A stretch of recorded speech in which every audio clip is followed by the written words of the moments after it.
which I believe I have now done. Pop out chat, put it.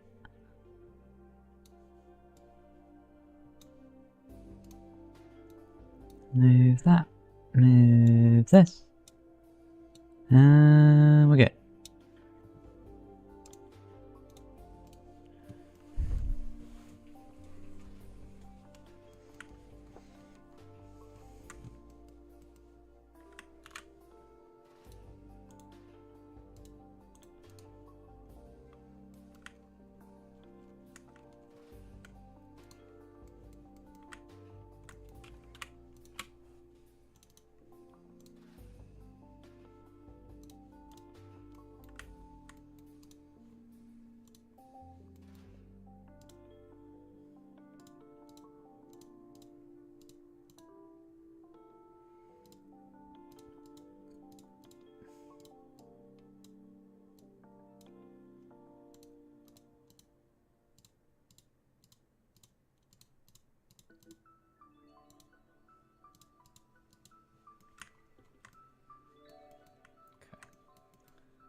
Just realised that's a good place for a thing.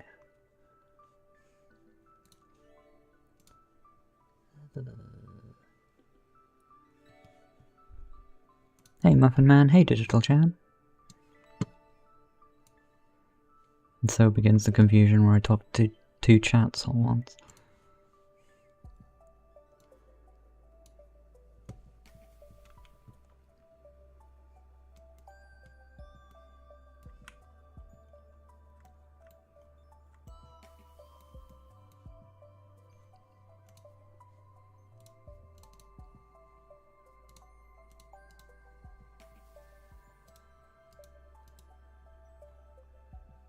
I don't know why I say search always like expands everything. Like,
hey Grim Gary.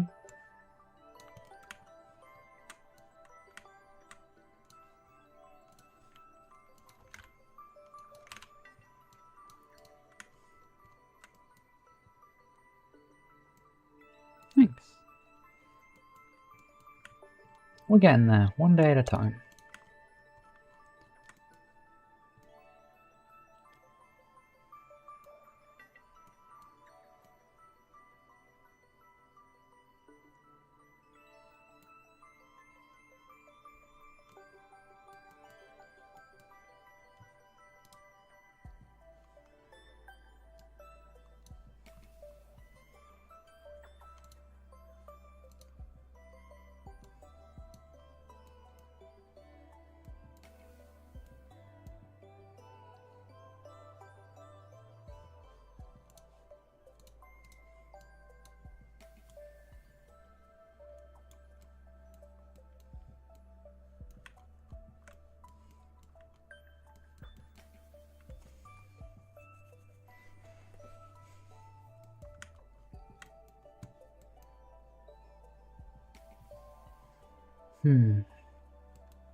Having GM Live on my Stream Deck is like the best idea I've come up with in a while. I love my Stream Deck in general. Macro keyboards are amazing. Rather than being like, it was always like, oh, I don't have to open GM, like I've got to navigate all the way to the folder and then just press a button. Just press a button. Open. Use computers to do computer things. Good idea. Who would have thought? How could I have played so much Factorio and not really embrace the nature of all the obvious optimizations I could just make in real life? This feels weird. But I get why it's there.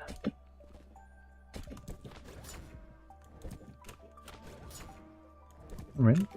Not legit? I don't know. Very specific.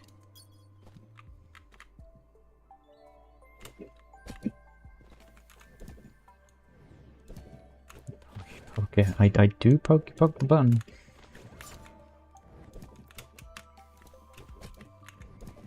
Yeah, that should be more like...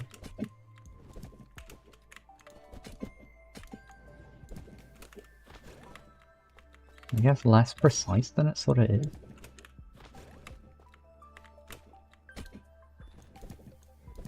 I think it was the only way at the time.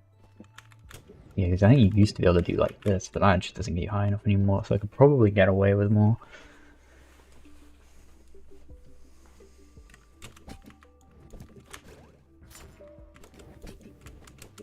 That does come close though. Yeah, I think that would be possible if, yeah, if that was even one tile closer. But this could be closer. Although... No, yeah, I would still hit it. I kinda wonder what that would be like then.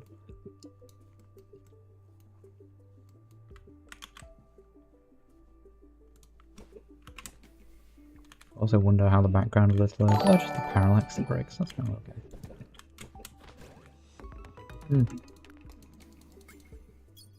Hey, Sorcerer's Alia, thank you for following.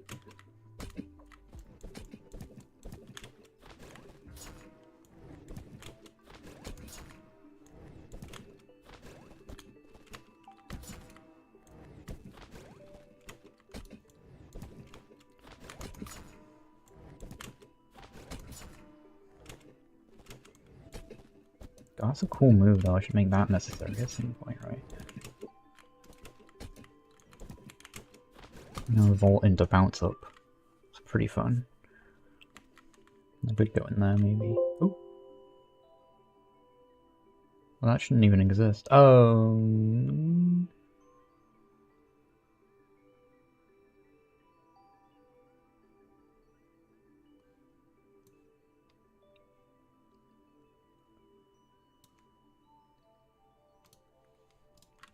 That didn't happen in the other rooms though.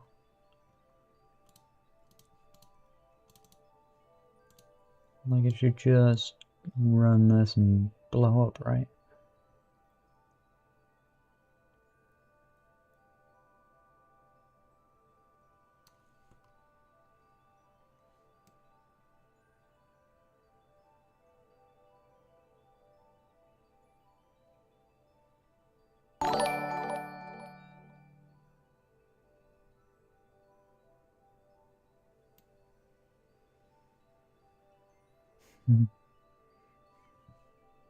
Okay, oh, I need to get... I'm sure I can get it. Like a list of events and things, because I miss it sometimes. People... I heard the noise, but I don't check it quickly enough. You just log into Streamlabs or whatever, I think it shows the thing, right? Do do do do do do do do.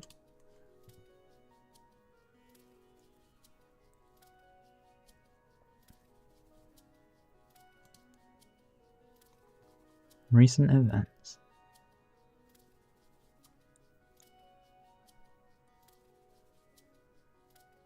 Matt Feature channel subscribed. Although subscriptions, I guess, on YouTube are like, they could just be, like, they're not necessarily here. I guess I suppose if they're not here, it doesn't matter. I can just pretend they're here.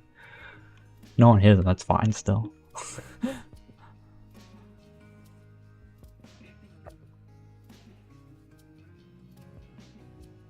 Oh yeah, thank you that person for the sub. Not sure I can pronounce your name well, but I'm not good at that. I do my best, but I'm not good at it. Yeah, this thing might be an issue.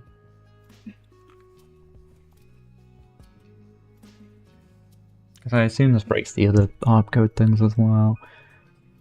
The thing is, if I move it out of the way, for now, it's like, I'm worried it's gonna like, I'm gonna forget to put it back if I do another demo build.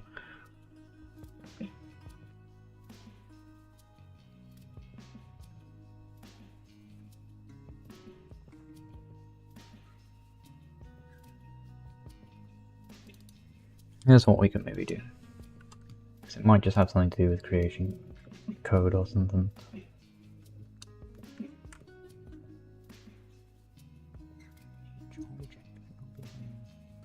Cannot be resolved. Each core.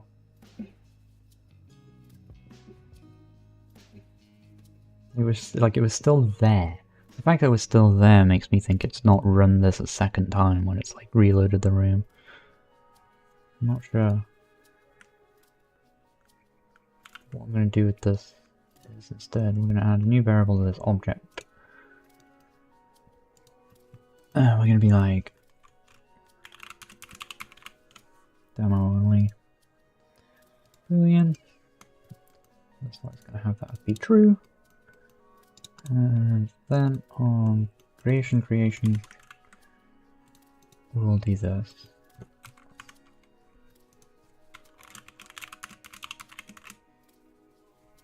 Maybe it'll be a bit more compatible with GMLive. Why my tutorial isn't works? What doesn't work about it? I might actually have to go with, in terms of like files and things like that, source code. I might have to do some going through stuff with this update in particular. Project format changes and stuff like that. Just confirm everything still works. Everything should still work. I can't imagine anything breaking off the top of my head, but there's a lot of code of mine out there, so who knows.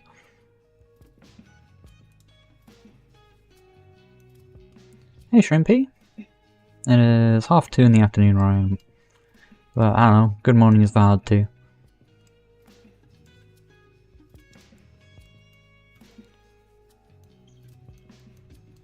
Okay, so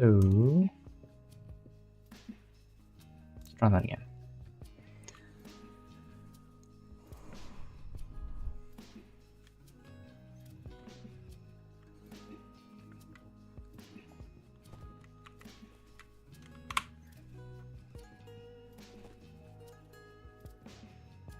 I hope I get lots of money to afford my 5th private jet.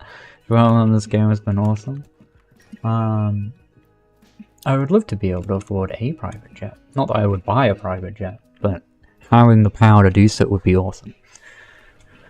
So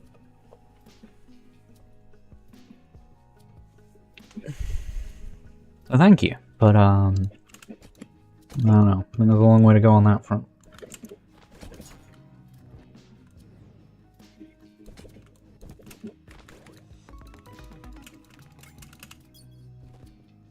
Sundays 2:30 feels like a good time to wake up. Oh, I know that. Well, I don't think it ever feels like a good time to wake up. But sometimes I do that. Less often these days. Making breakfast with you. Dope. What are we making? We're giving you... Oh, no. I wouldn't give away a private jet. I would sell the private jet. Or, I don't know, maybe decommission it. The world doesn't need any more private jets. We'd probably decommission it, would turn it into money. I would not buy the private jet. I would have the money. I'd use the money. for my own selfish benefit, but not in the form of a private jet, probably. That's just not one of my richness goals, I guess. If I was rich, I would just... I don't know, what would be like the most self-indulgent thing I would do with way too much money? Probably just clothes. I'm probably just that basic of a bitch, you know? Like... I think that would probably, like, I don't know, I think that's like the most, like, you know, fashion that just shouldn't be the amount of money that is.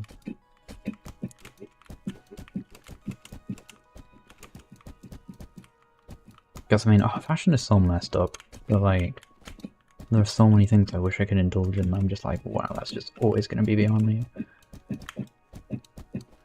What am I doing? Eggs, bacon, no. I just projected the word bacon for some reason. Eggs, pancakes, melon, pretty basic, brekkie. Do you like a good I have eggs for breakfast all the time. Although not recently. But like, that's one of my favorite breakfasts.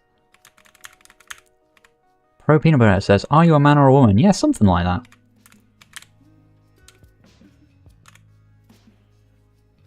Weird experimental design. Yeah. I don't know if it'd even be weird or experimental though. I don't know, I just... my fashion taste actually isn't that weird, I don't think.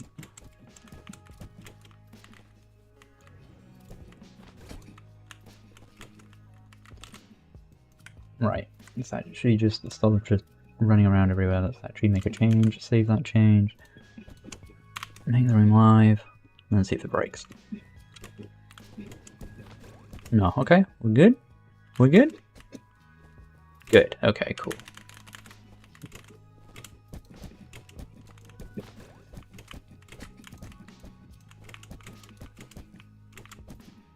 Curiosity, that's fair. I gave you the answer. You asked, am I a man or a woman? And I said yes. What more do you need to know?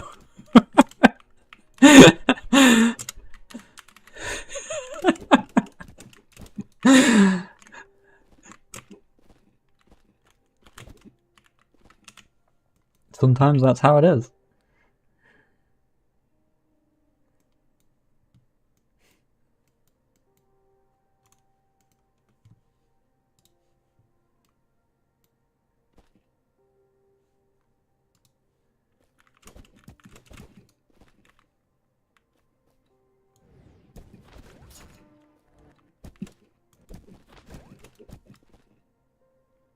Thank you. To pokey or to poke, that is the real question? Yeah.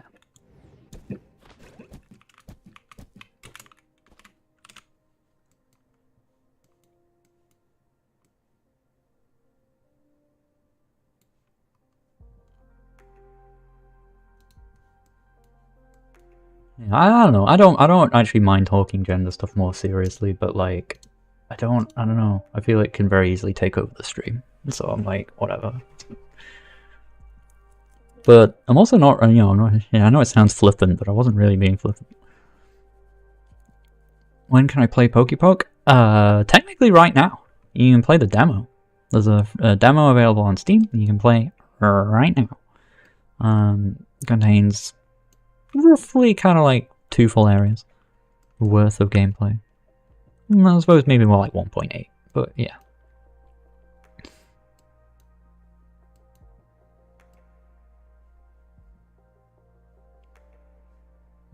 Okay.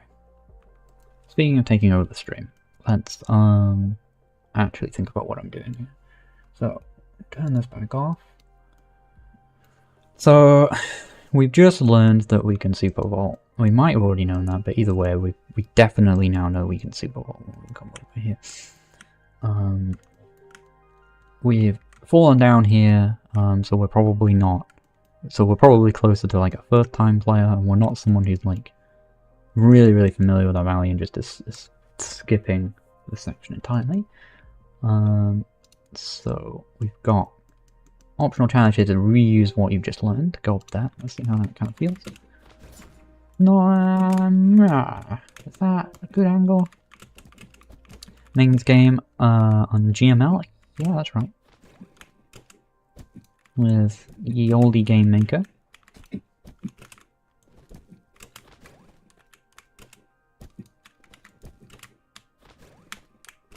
And it does always... The vault feels so different based on whether or not you like hold the direction or not. I don't know if it should. I don't know if it's like I should just like you should have no like what happens if you I actually don't know. What happens if you like hold the other direction? Or am I just making this up in my head? Hang on. Like, that just goes so much further than doing like yeah, there's a point where it stops, right? So it's like fixed distance up to there, and then you either finish the arc and you can see where it kind of drops off. Like there, right? Or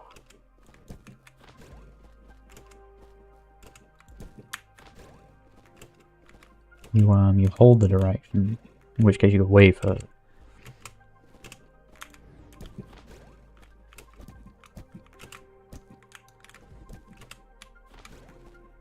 I almost feel like it's a bit too low. It feels like if you jump up, like that, you go a bit uncomfortably far.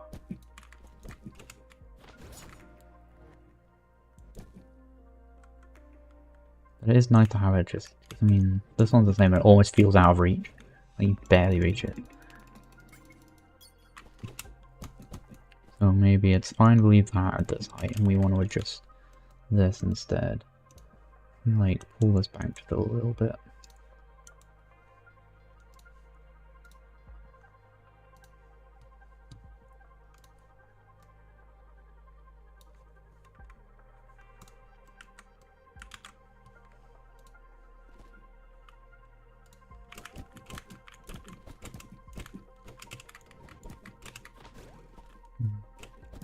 I need a head, but yeah.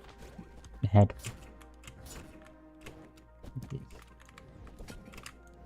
have to be weirdly precise with where you touch the spear whenever you do one of these things. I don't know if that's like a good thing. I don't know if I should fix the height. Because like you can, because you can either do this, right, or this, and it's like it's cool to have versatility. Where I'm like, I also just want it to feel comfortable, you know.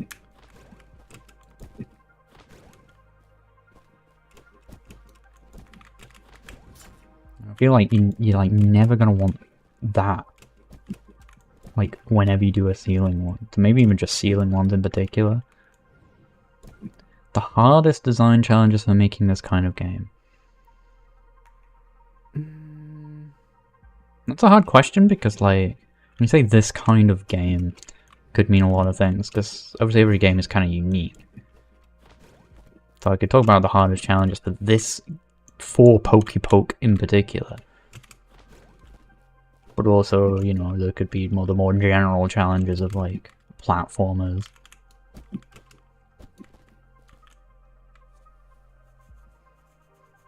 Precision platformers, somewhere in between. Did I know that Pokepoke is on the last page of most wishlisted upcoming Steam? The last page? Is that a thing? Does it have a last? I don't know. I'm like, surely not. I don't have that many wishlists. We're like, what? Like, what do you mean? Like, I have like 6,000 wishlists. Page 27, right? Oh, is that good? I don't know. I'm actually pretty happy with the number of wishlists at the moment for what this is and how much I've done to market it, which is like nothing.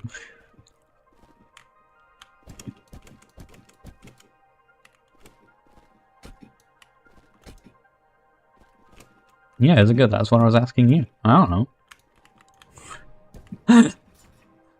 Sounds bad. 27. It's not like, you know, it could be 26. That'd be better.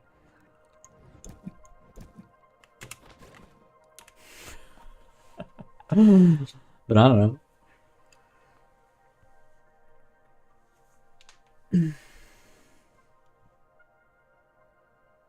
But being in that list, the higher chance.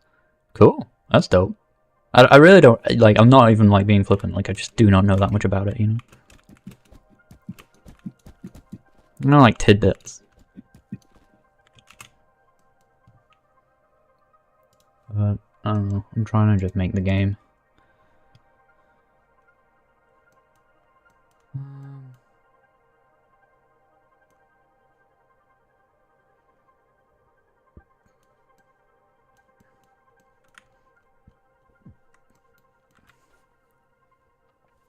Yeah, I don't know. I just don't feel quite right about this jump. Like, that's cool. I'm fine. It's just... Yeah, it's just basically every time you do this. I just don't know if I should, like... force... Like, I just, like... Is there a situation in which you would actually want to be, like, right at the top of a, like, ceiling vault like that? Or should I, like, restrict it a little? I feel like I should... Like, if you grab it there, at the top of it, like that, I feel like I should bring you down slightly. Although I'm not sure entirely the best way I could do that.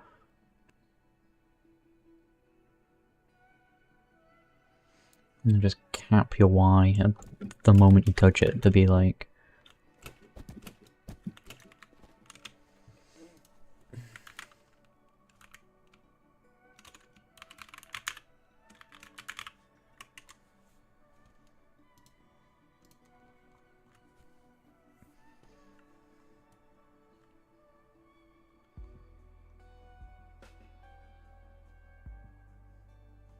Let's flip. Not in here? Oh yeah.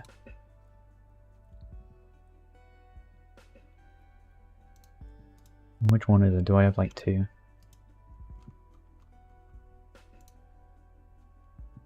Both the same? Ah. What? Yeah. Oh right, it's just not... Right, none of it's calculated by that, okay.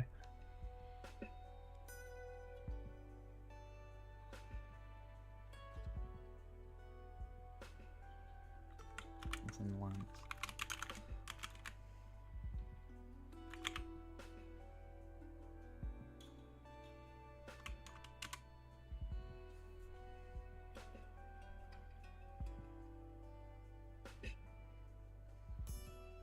Oh, well, the code? Yeah, do be like that. It's GameMaker. GML. GameMaker language.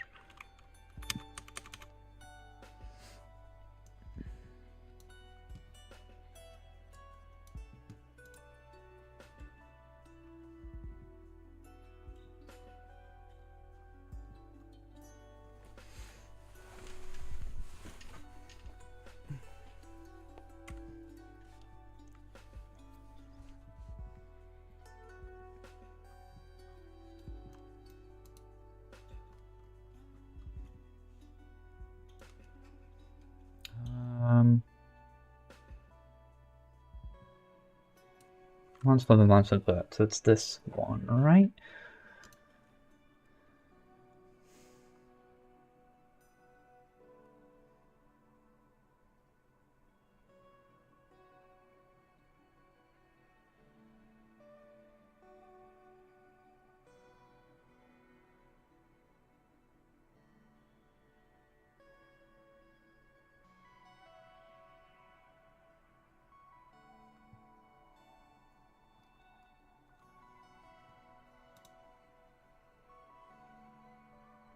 How do I enter this state?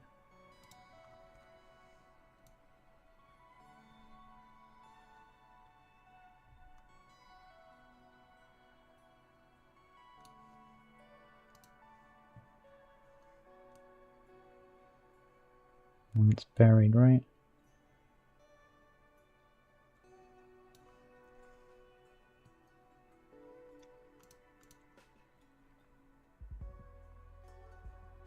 Mm-hmm.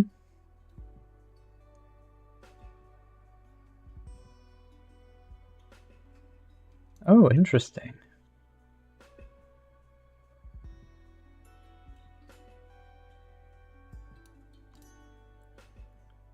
Wait, is this... Oh yeah, that's vertical super jump.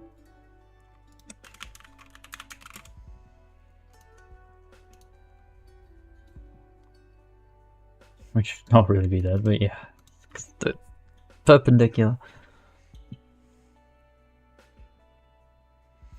I've been learning bits of the C and Python languages since I'm a beginner. Which one do you recommend I stick with for the time being? So for clarity, I mean, I don't know either of those languages, but should is a question of what your goals are. There is no like true should, you know, there's not like everyone should do this. You need to learn C because then you'll be able to get a job using C and that'll make you happy and successful or whatever, you know. It depends what you want to do. Learn whatever you want to do. There'd only be a right answer to that question if it came with like a goal, right?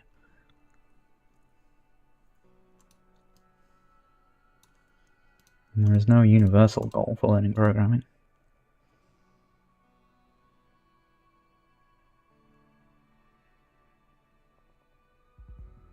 Yeah, I mean it makes it like there's lots of perfectly good reasons to choose one programming language over another, obviously, for various different things. But it's one guess was like, that's not your fault. Like loads of people ask this. It's like people always ask like, which should I use? And it's like, well, I don't know. What do you want to do? I suppose you added the context of being a beginner, right? And you were just like, oh, like what should I like? What's going to make things easiest for me to get better or whatever? But it's still like the question is really what are you trying to do? My goal with programming is to make video games in 2D. Like, I don't know much about making 2D games with either of those languages, so like, I don't really know. Like, if someone comes to me and says like, I want to make video games, 2D ones, I'm gonna be like, okay, have you considered trying something like GameMaker? Or like, or maybe even like, you know, like Godot or Unity or these things. Because that seems to me the quickest path to doing that. Whereas if you're dabbling in fancy languages or whatever, and like you have a reason for wanting to do that, then I feel like you probably know better than me which one you want to stick with.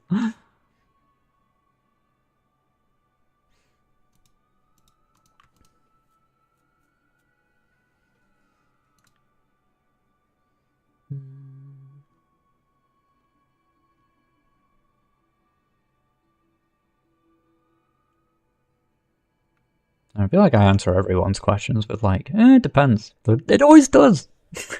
Right,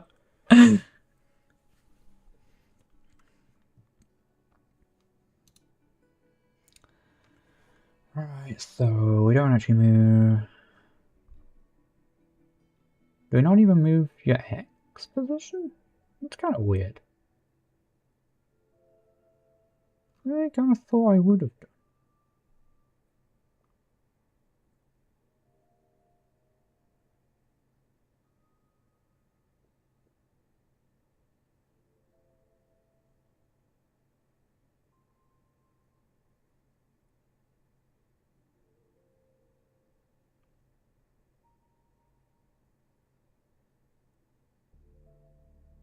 You go to a fixed Y and then you like bounce down and then flip. Or if you jump into this, I guess you just stay wherever you were.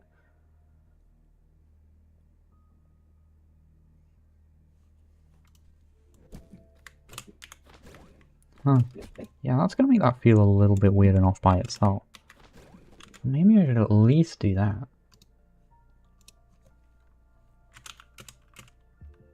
I'm not sure what this line was about.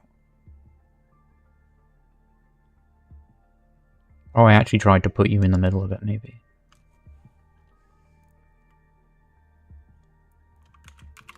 But the first thing I would want to do would be this. And probably add something, so I'm gonna have to play around with this a little. There's purple things on the bottom of the screen. Those are the Twitch chats. Eventually I'm gonna get it working for YouTube again, but YouTube chat sucks, so then it's hard to work with. But those are people who are talking in the Twitch chat. because I'm streaming to both platforms, because I'm just cool like that.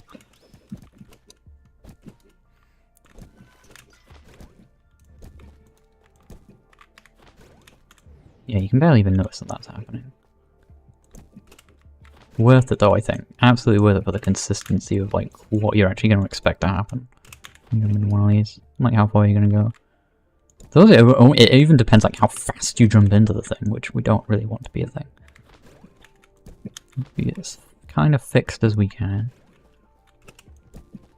I kind of like the variation on the bottom, because sometimes maybe you would want to go like down like that, and sometimes maybe you would want to like jump from the top.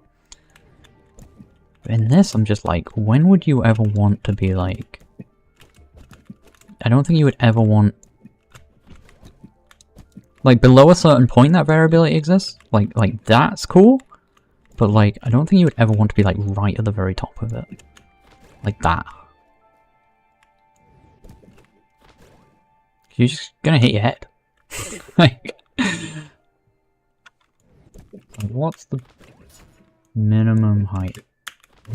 Or maximum height we want? I say minimum because I'm thinking of it like Y, which decreases as you go up.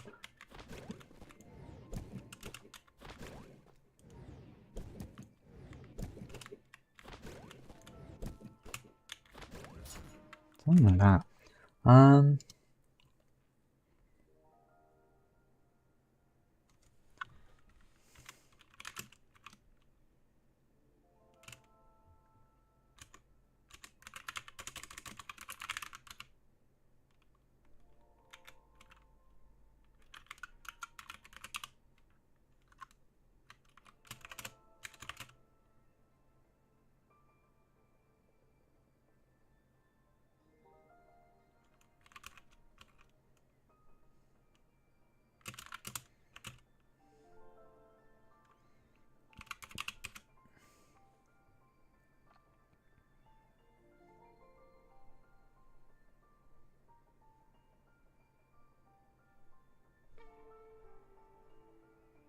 Also, they don't have to be purple.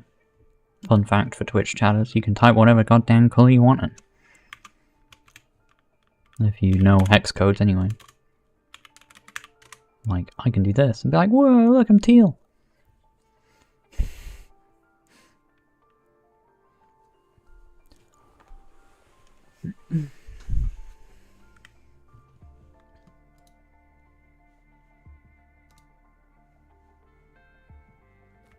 And it'll save it, it'll remember.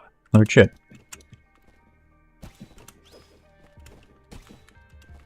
Which I'm now like having some doubts about the fact that everyone is still purple, but maybe no one here has just happened to use that before.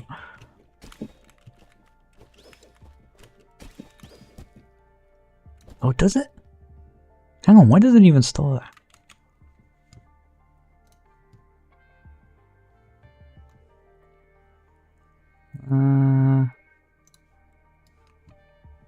I'm sure I stored that, but I'm like, now I'm like doubting myself.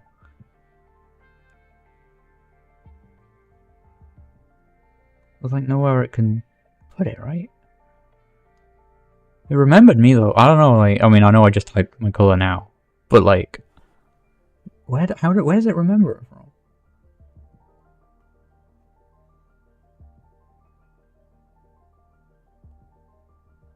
It's stored in some app data folder or something?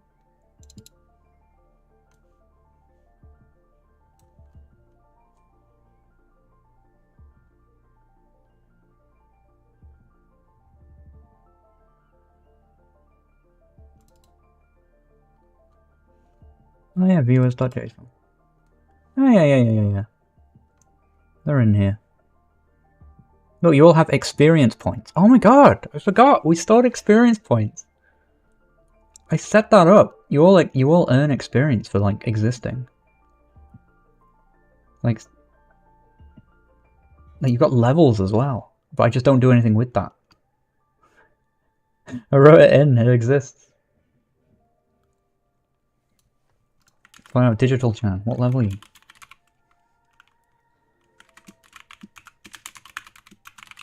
You in here? Oh, you're not in here. Don't know why you're not in here. Maybe you just haven't chatted since the last time I like exported this. Mine here? I don't know if I showed you. What? Wait, for real?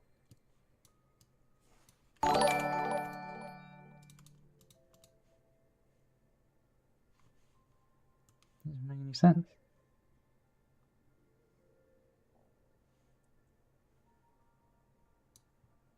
No. Care about that another time.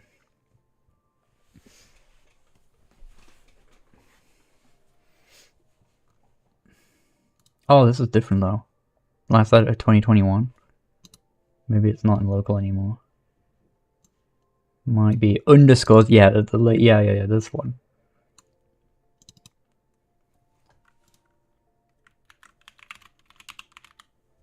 Yeah, Sean JS. Level 7, 630 XP. Nom Nom Fighter is there. Level 33.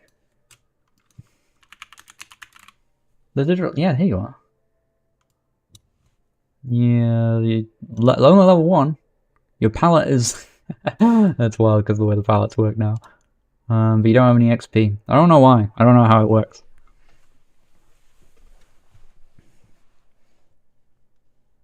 I literally can't remember like what I did, how it works. Maybe you get it by chat message. I'm not sure. Well, that wouldn't make any sense. I don't know. Eventually, it'll lead to things that are more fun, but like it's obviously not really put together yet.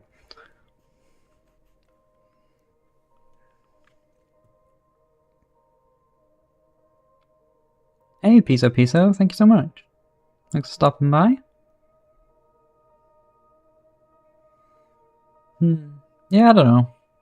No, like I said, like I've changed the, you know, it depends like when that version with its own name and update folder got made and stuff.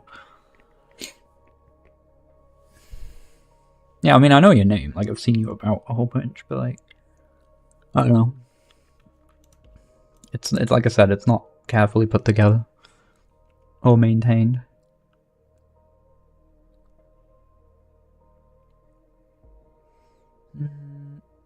Other direction 190 y equals min o once y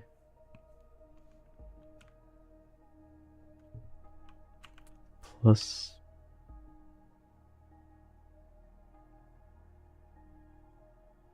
do something big just so we know we're going in the right direction and it's working. So this will look ridiculous, but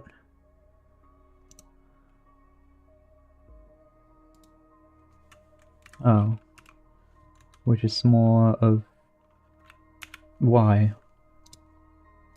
Oh no, which is bigger, right? Because we want to push you down.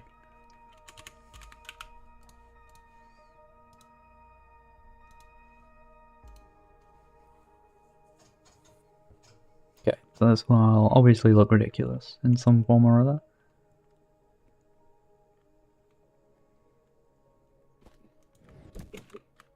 Yep. Okay, so that is doing what we expected, so that's good.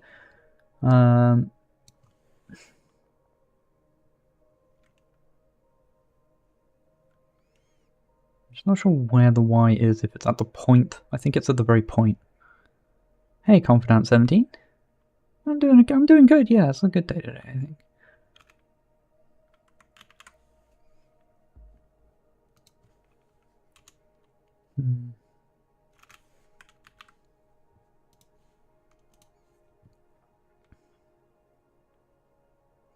Hey, Altmon. Not able to find me on Twitch? Twitch.tv/SeanJS.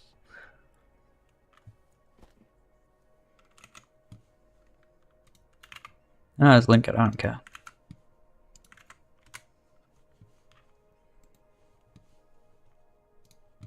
I think it's probably also in the video description. Okay. That does not seem to have made any difference because we can still headbutt the ceiling.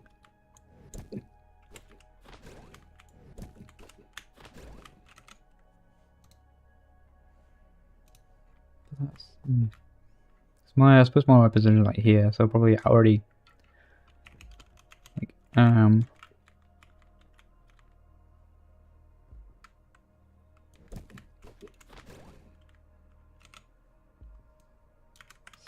Turn it up, see what happens. It just feels like way too much, but let's see it make a difference first. 100 made an obvious difference. No.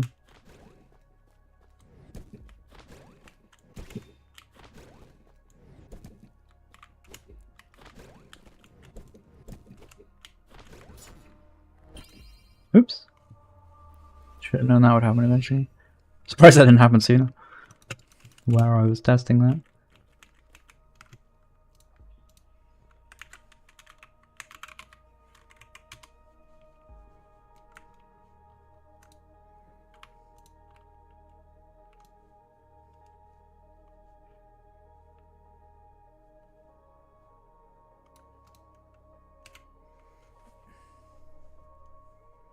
Hey, Callio. Oh no, we agreed. I was just gonna call you Callie, wasn't I?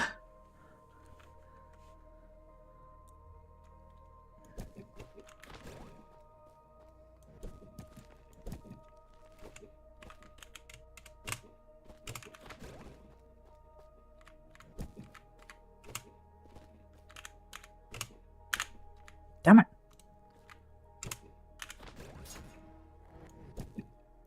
Fine. Oh, the way you said that makes me feel really sad. It just rolls off. I don't know. It just rolls off the tongue.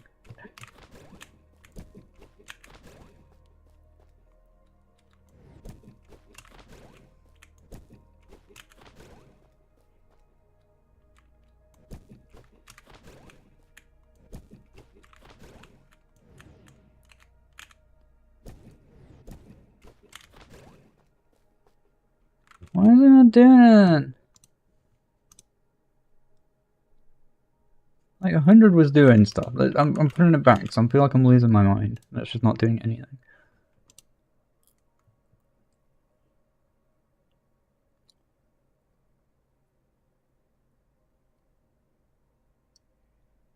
Wait, have I just... No, yeah, yeah, what? That was working. It was just doing nothing. Can we... Oh, no, I don't know how you do it in script.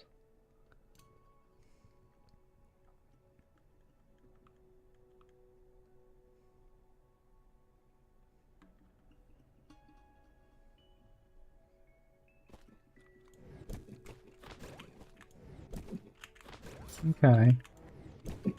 That's 50. But then I would have thought that half of that would be... I would have thought 25 would have made any difference, but it like doesn't? I don't know, let's go just... We'll just work up from here until we get it. I wish I could live this, but I'm not actually sure I can easily based on the setup. So I guess we're just recompiling every time.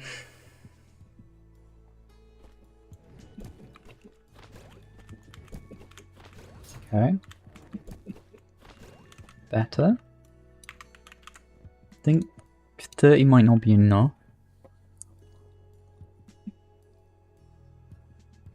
That's wild though.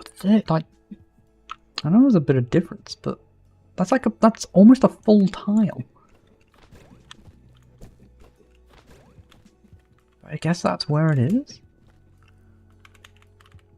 We still have like a pause. Let's like... suppose I can do like... really quick. No.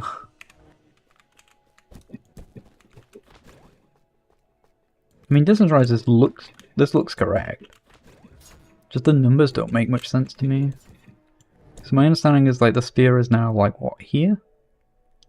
X, Y wise? So the player can be either there, whichever is more between wherever they are. Like say they're like here.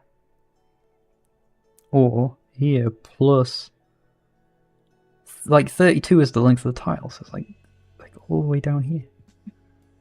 Like, wait, is my position actually my feet? I thought my position player-wise was like, am I just wrong? I thought it's like where the X is.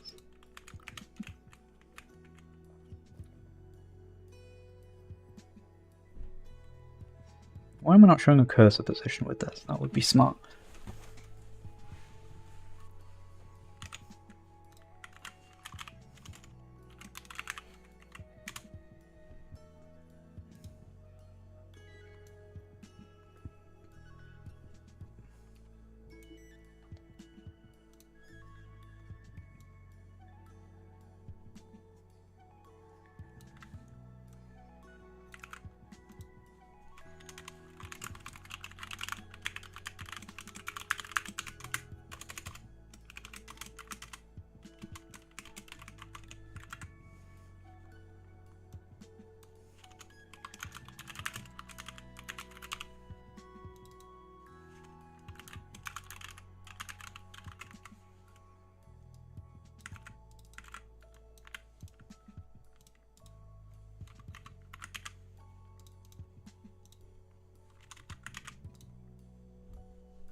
Hey, Prono Peanut Butter, you made it.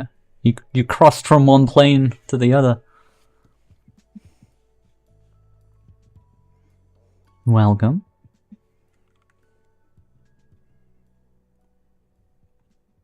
Oh, I missed when Bowersaw followed. Sorry, Bowersaw. Thank you for following.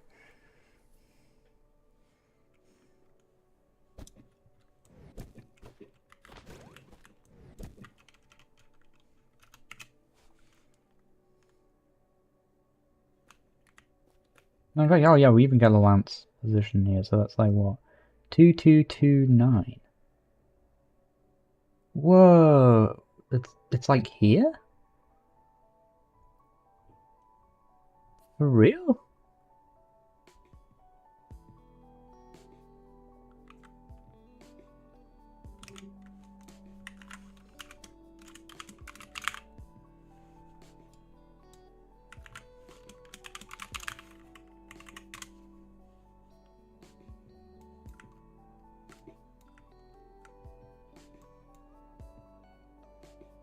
Sorry? Are you sure?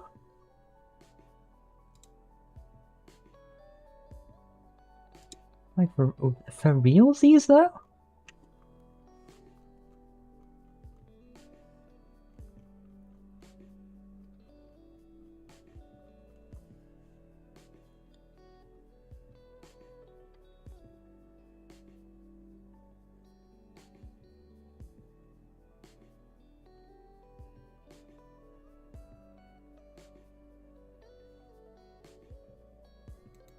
It's not like his origin's like wild or anything.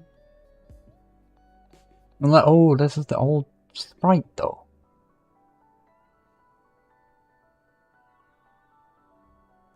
And we do weirdly just draw the new sprite on top of it.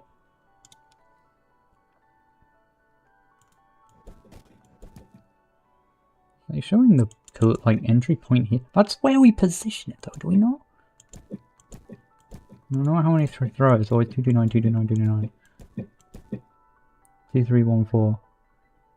2314 is like here. It's weird that it's so deep in. Oh, actually, I mean, no, that actually checks out entirely. That's exactly where that should be. Wait, am I just stupid? I'm just stupid. That just is where that is, right? It's just further in than I thought.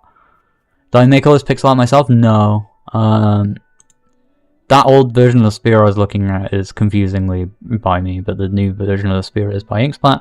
I mean, oh, actually, technically, a lot of what's on the screen right now is by me. The dev tiles and stuff is by me, or the programmer art and stuff is by me. Yeah, classic programmer moment. Do be like that. Huh? Definitely classic me moment.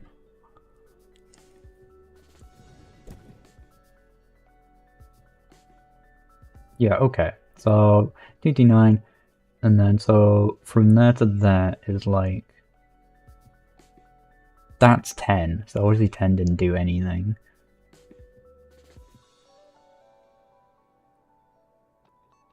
Down to if we want around here-ish to be like as high as you can get up on it. I mean, already this feels better though, so maybe this number is just okay.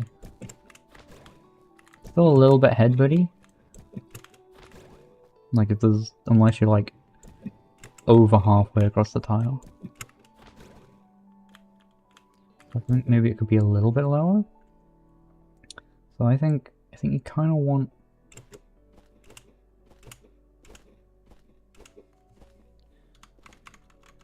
I miss having the ability to just freeze the player, but I can't remember if I still do or not.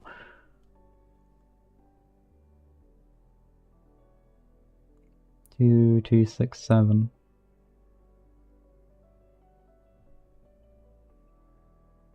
Like almost 40. Wait, is 40 not what we did?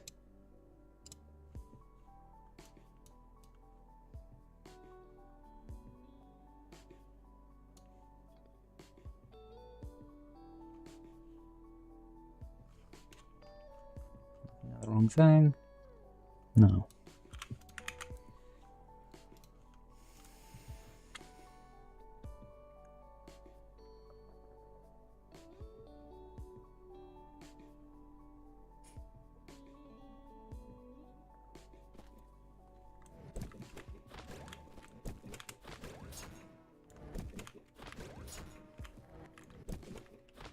I mean, programmer eyes on something you really do with much intentionality. If it's good, you are probably doing it wrong. Okay,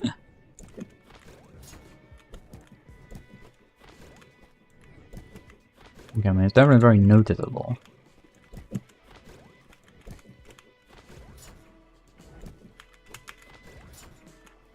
And you can still do, like, that.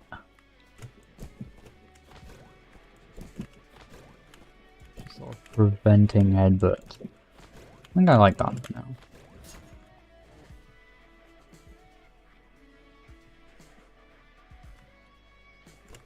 Yeah, I mean, that's, I don't know, that's just the nature of the process sometimes. It can be really hard to evaluate progress with things, especially when you're programming a game, or developing a game, rather. Like, I don't know, sometimes, like, I'll spend a whole day doing stuff where it feels like I've done nothing, but I've decided lots of things. And that can be really important too. Also, just like, you know, you can write loads of code that doesn't really materially change much in the game. I always hate, like, I hate days like that because I always, like, feel like I need to keep coding until the thing materially changes in the game. Because it doesn't feel like I've done work until something manifests, you know? Like, when I've been writing things like the menu systems and stuff like that, I'd, like, you know, I'd be working for hours and hours and hours and hours and hours because I'd be writing, like, the, like, fundamental underpinnings of it all. And it's like, but nothing's on the screen yet. Something needs to get on the screen so that I can know that I've done work today.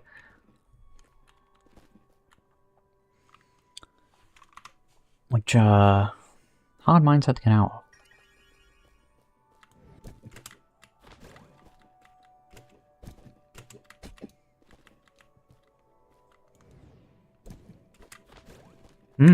Better. We like. Yeah, that feels a lot better. I don't know if I've ruined any. No, I haven't, because there's just nothing in the game where you. I can't think. Maybe the speedrunners will tell me otherwise. Be like, yeah, and stop me being able to smash my face off the ceiling at this bit where I needed to. There's like one. I don't know. Maybe the tunnel. But if anything, I feel like this would make it easier. Because it's like you get more time in the air. Yeah, it actually. Yeah, surely this makes this better. Wait, why am I in... Isn't that a valley? Yeah, I went to the wrong one. I'm so confused. Like, these things, I'm sure these are in the valley.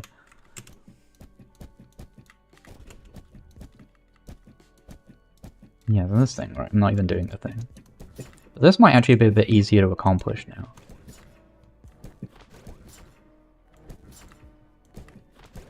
then easier to do the stupid method. Not easier to do in general.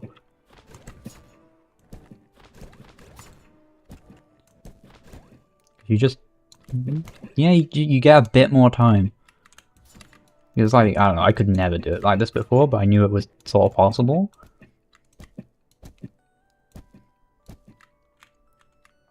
Like, this bit is like the hardest bit of it, right? So what if you could just... yeah.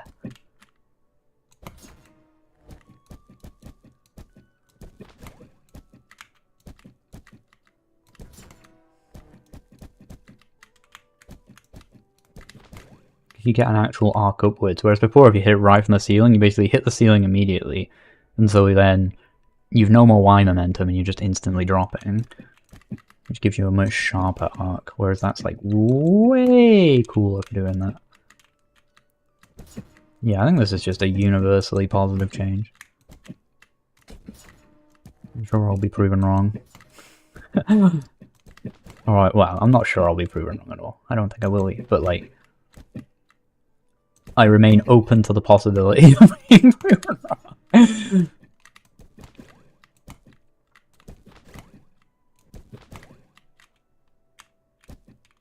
So hard to do it here though. You gotta like... yeah. Dope.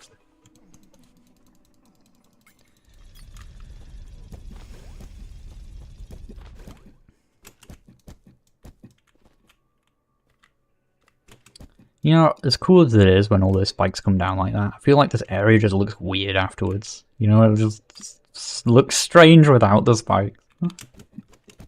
You're like, what's it for? I'll revisit this at some point.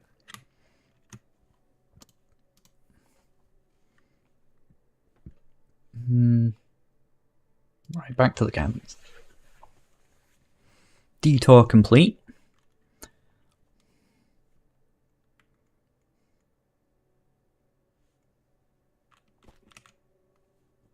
Where's my ambience at? Oh. There it is.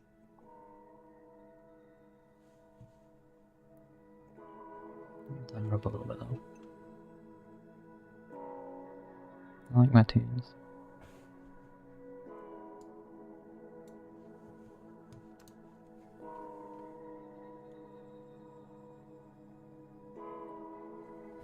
Yeah.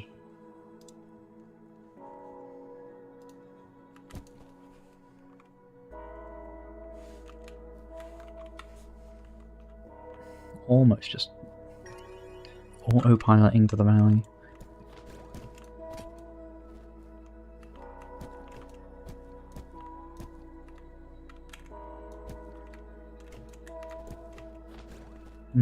Oh, it's just so nice. But you just never want it. Like, I'm just like, oh, how could I make that arc jump hit lower? You just never want to be that high. Now you're never that high.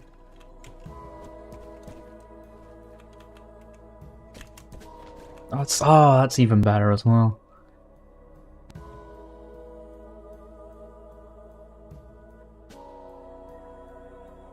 That's a really cool idea. Like, you're moving along and it like brings them down. It's I don't think it's ideal for that situation, but like the idea of that happening is cool. Hey, Ava's Dream Building in Public, thank you for the raid. Greetings, viewers.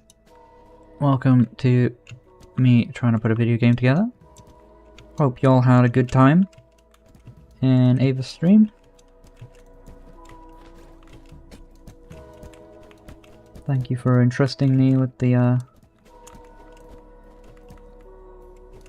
responsibility of looking after these wayward souls.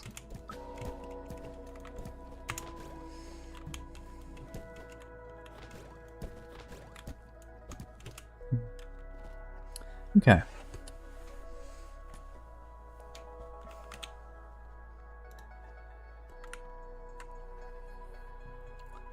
What do we feel about down here? This feels like Spike Pit to me.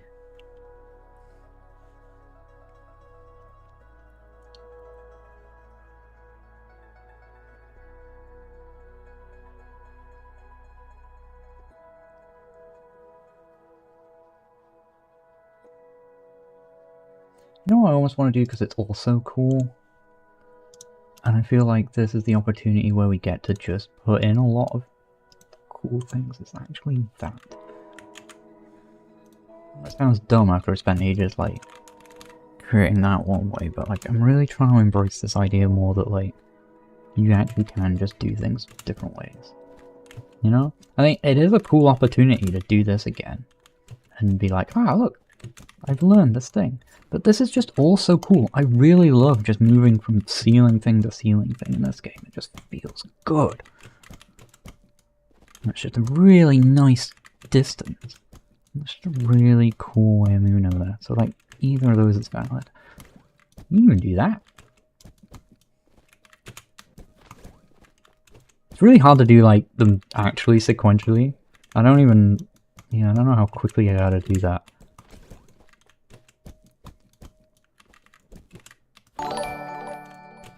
Because it feels like you're, like, moving as fast as the spear, so the spear doesn't, like, get there in time. A lot, like, unless you...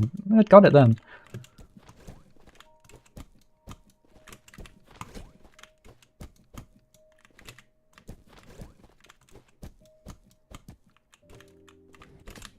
I could add like a brief pause to the player when they throw the spear like that, so that then before they resume their momentum.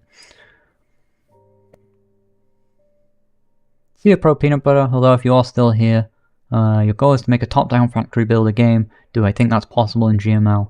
Absolutely yes. Categorically so. Do I think it's necessarily the best tool for the job? Maybe not. Is it the best tool for you to make that game? I'd say it's probably up there, actually, if you're asking me that question.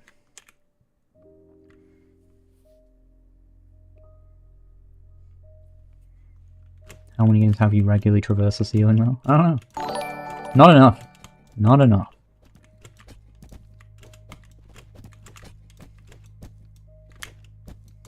Let me be the spider girl of my dreams. Thank you, Pete Bro, for following, and Tominator1. Good to see you all. Precisely, Callie. Precisely.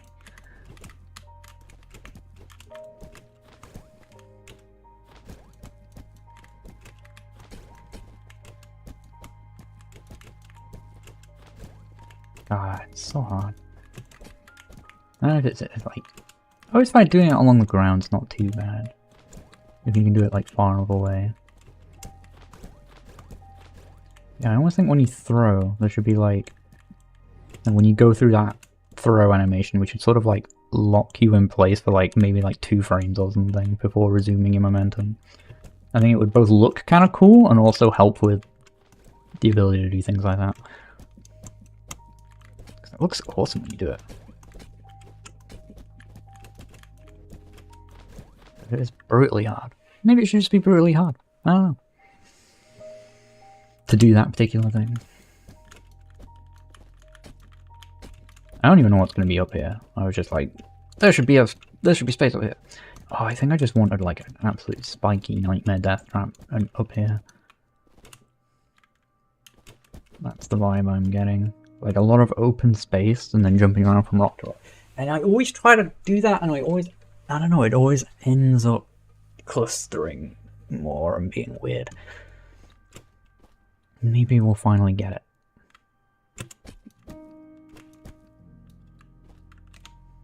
I'm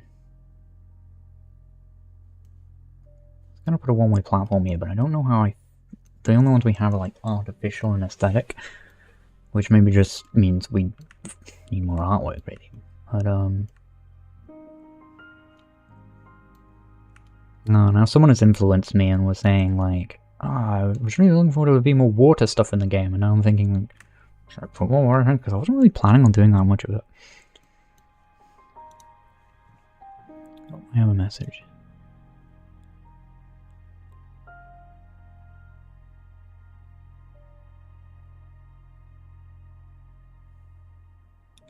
Okay, it doesn't matter right now.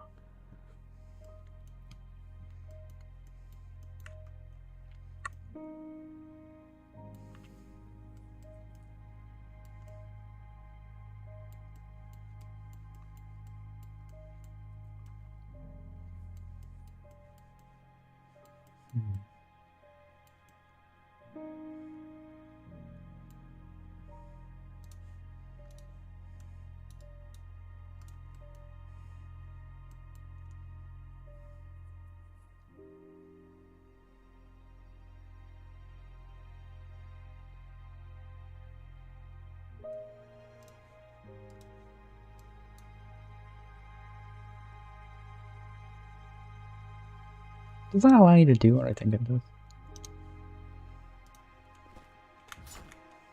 I think, yeah, I'm sure I used this power. Yeah, you can do that.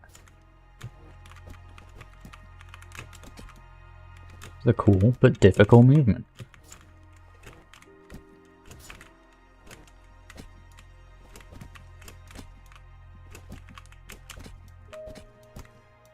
I like that. I like that.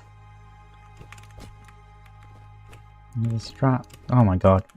Use whatever you've learned. It's useful here. Like, you worked out how that. Or is that even? Oh yeah, I suppose you can. Yeah, you can do it like that. If you've not really worked out, you can do it up here. You can also do that. You can do 2 of those. If for some reason that would just be as like the hardest thing with like no gain, but you can do that. You can just climb. You can. Don't know if this will be accessible, but maybe you'll be able to get underneath here and then be able to do that. Or we can even bounce across to it and then do that.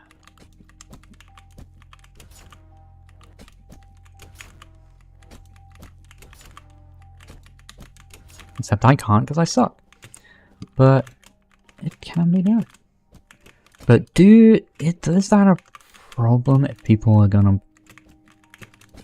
Because there are things like this in the game prior to this point where people are like, oh, so like there is a chance people will see and be like, oh, I'll do it like that thing, but it's also hard. And I don't want people to be like, okay, that's the way you're meant to do this, quote unquote, when there are several ways. I don't know if the rest of the game has given enough of an impression yet. You can do things more ways, but I think if that's the case, that's a problem for earlier in the game. You know, that's something we need to kind of weave more into the other hubs.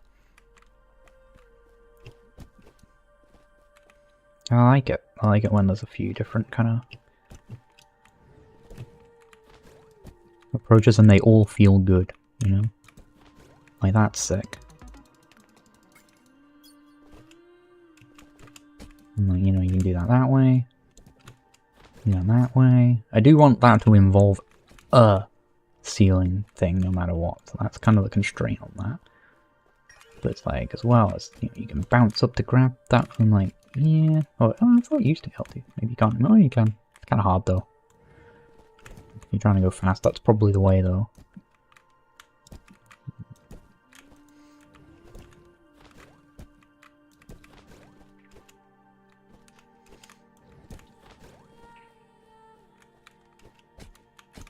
Oh, so that was the idea, right?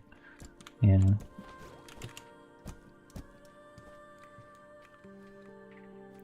Green and blue blocks. So, the dirt blocks you can grab with the spear. And when I stab it in, the spear sticks in them. I can like rotate around them like that. And I can also throw my spear into the dirt blocks, which allows me to do the super vault move. Also allows me to do the super jump move. The rocks do not. The rocks, the spear bounces off. So there's currently nothing good about throwing the spear into a rock. Currently, I don't know if I'll ever work out that there is. But if you just stab the rock, you bounce, which can be very powerful and useful for allowing you to get to different places. So it both acts as a constraint to say you can't just grab everywhere. So I can't like grab the ceiling, like up here. I can't just grab along there, I just fall down. But when it's side to side or even below me, I bounce. So it like helps me get up here. And like, whoop, boing, I bounce up here. Or, you know, I can grab up here as well. It's valid too. Or I can do this, or whatever I want.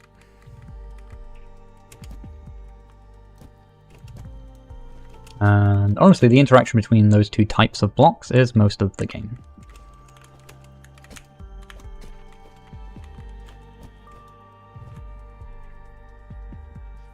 Go for it, Polar.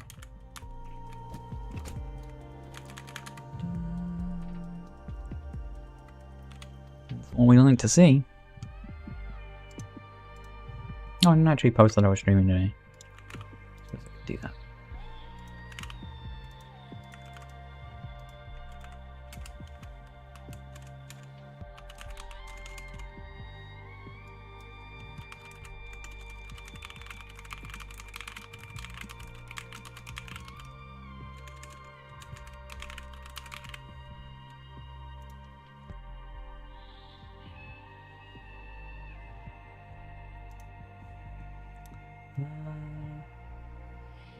Where's the Discord at?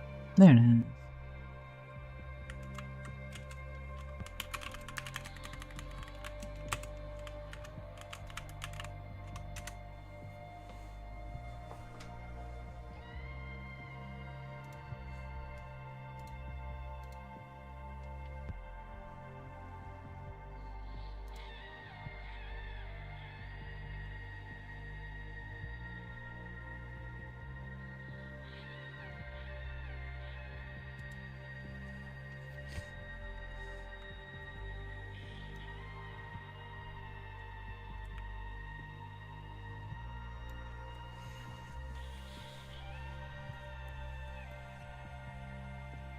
Yeah, I mean, even the one hit blocks and so they, you know, they still function fundamentally in the same way, right?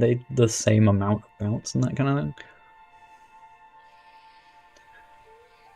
And that's why they're colored appropriately as well, so that you get that it's like a rock. It's going to behave like a rock when you hit it with the spear. And the same with the crumble blocks are colored like dirt, you know.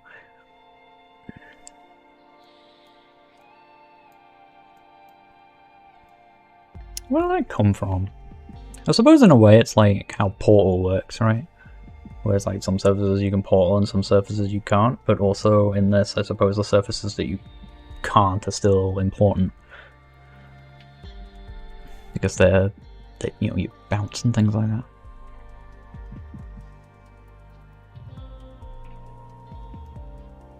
Yeah, it's more novel than I'm giving it credit for, actually. I'm not really, yeah, I don't know.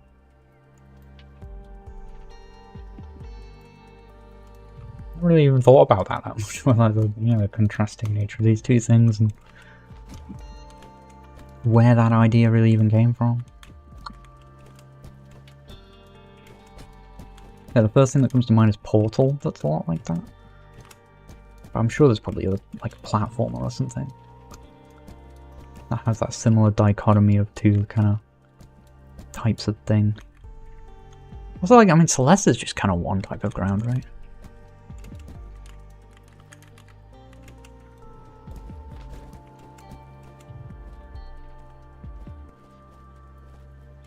So it's meow. I don't know. Interesting.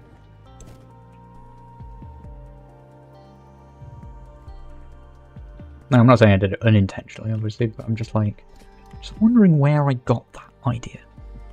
Really not sure.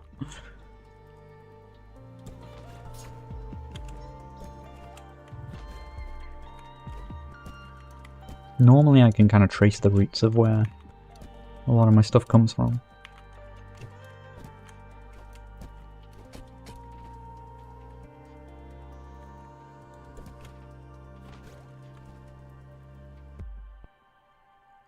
You know, it definitely is rooted in Portal now I think about it.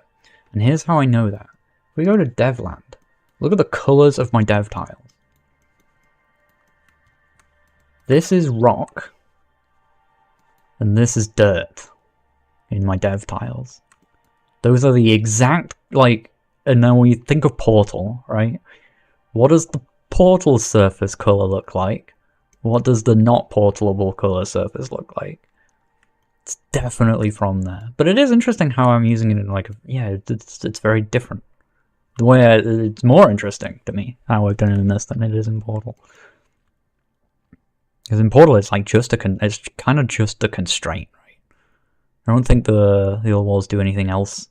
There's nothing else interesting about the non-portal surface. They're just non-portal surfaces, right? From what I remember.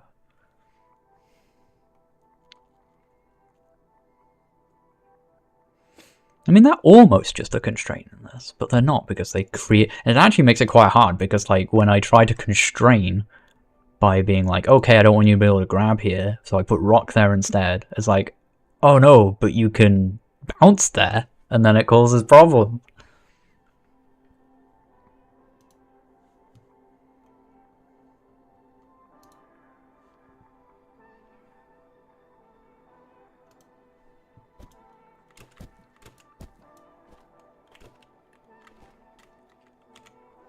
Okay.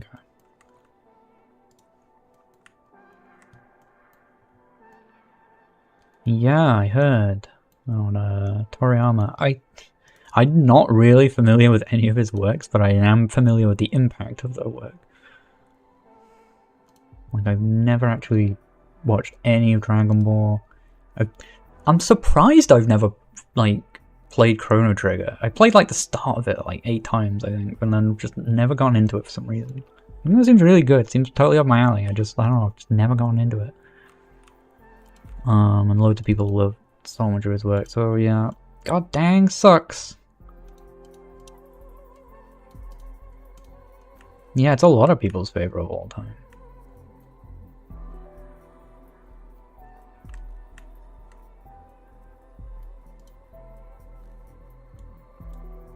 That's the thing though, I keep giving it shots, but maybe I keep giving it shots at the wrong time. I just never really get past the beginning of it. I don't know.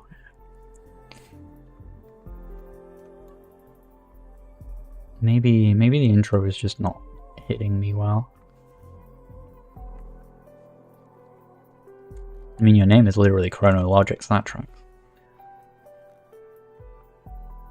Yeah, oh yeah, absolutely, I could see that. It's like a huge cultural waves, right?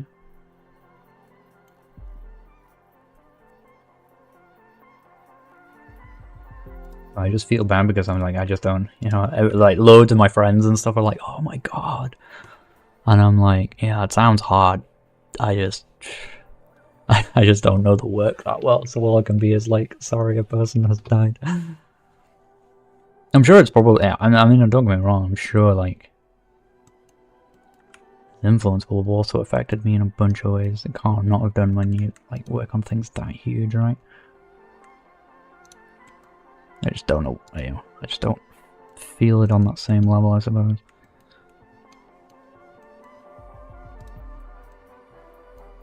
I feel like I can't share in the morning in the same way as others. Yeah, dang, it was like, he was what, like 68 or something too? 67? Something like that? That's rough. Just on a human level, you know?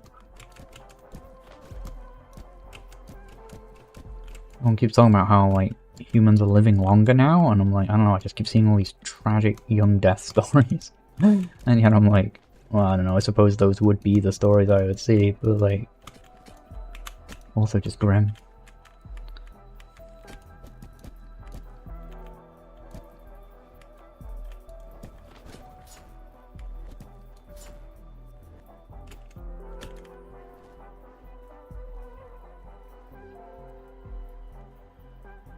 Ghost block that doesn't bounce, doesn't allow the spear to get stuck, but can block the player without. So basically, like rock, but without bouncing. Like, it'd provide a constraint and a barrier that could be useful. 93 he was? Dang. That is good.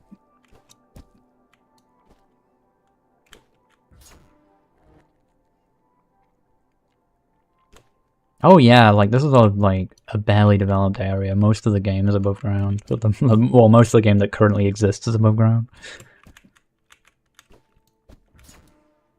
I suppose by the end it'll be kind of half and half. Thinking about it.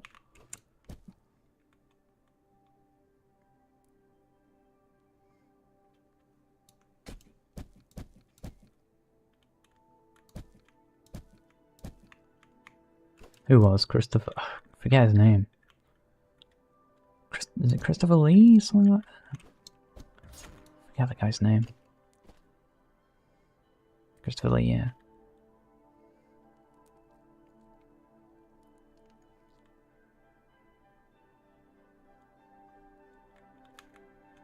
There's a variety, Chrono, so like, I'll just show you quickly, I guess.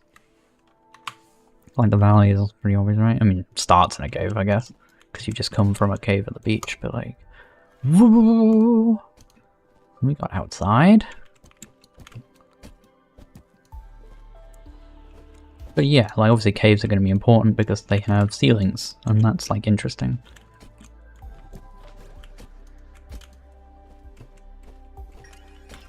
All kinds of nonsense. Yeah, this sort of thing with a big ravine. Oh, should I try and do the thing? I waste too much time. Just while we're showing off game.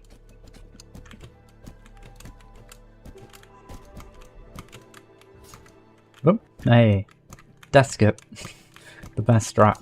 No.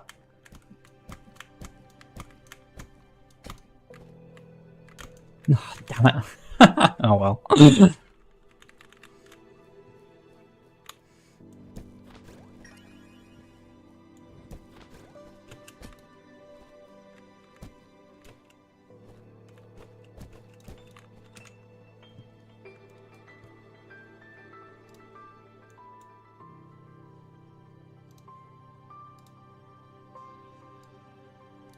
Nope. Well, I thought that was the tiled one, it was clearly not. Let me paste the thing. First. Thank you. Are these as stupid and broken as the other ones? No. No, they're okay. A little gap, that's fine.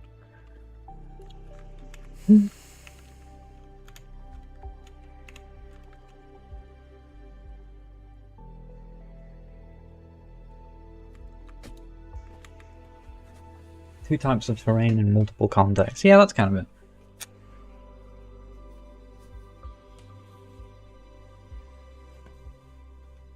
If there's anywhere I would introduce more types of environment, it might be in the very final, super final era of the game. But honestly, it would kind of rely on me running out of things to do with this terrain, you know? It's like, I get all kinds of cool mechanics ideas and stuff, and with like, I don't know, if I go into like, the dev room, we've got stuff like, got this thing that's, you know, you could put these things, spinny things that you could jump around from to, you know, while they're rotating, and cool timing. Got these conveyor belts that actually do exist in the game and are pretty cool and useful. We got all these, you know, like, move it, god damn it.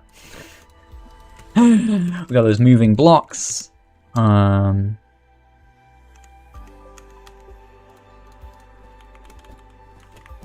we got like moving stone blocks. We've got moving dirt blocks that can do all kind of different speeds, angles, and things. We've got these breakable blocks. These breakable blocks like will kill you. That are the same thing, but you can't stand on them. We've got the crumble blocks. You know, and you can stand on them once. Or you can stab them once, and then you move off them, they go away until you land again or whatever. We've also got like, I mean, slopes, even though they don't really do anything different, and I kind of regret them existing. We got this thing that I'm still kind of working on. Behaves a bit like you know, I think these sort of exist in Celeste too, right? And it's just sort of a prototype thing. They can move around different ways. We've got some dirt versions of that.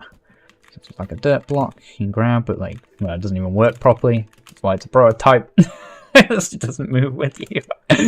Yeah, but you get the idea of what these kind of things is. And I think about these all the time and make more stuff, but I'm just a bit like, I don't know, I haven't really explored the full depth of just what I've got so far. So there's just no reason to really even flesh these out entirely yet. So I'm just sort of building until I run out of interesting, and then when I run out of interesting, we can mix in the other stuff. We've got water as well, which like changes so much because it just reverses everything, right? Because gravity is the other way, and you can't properly jump anymore.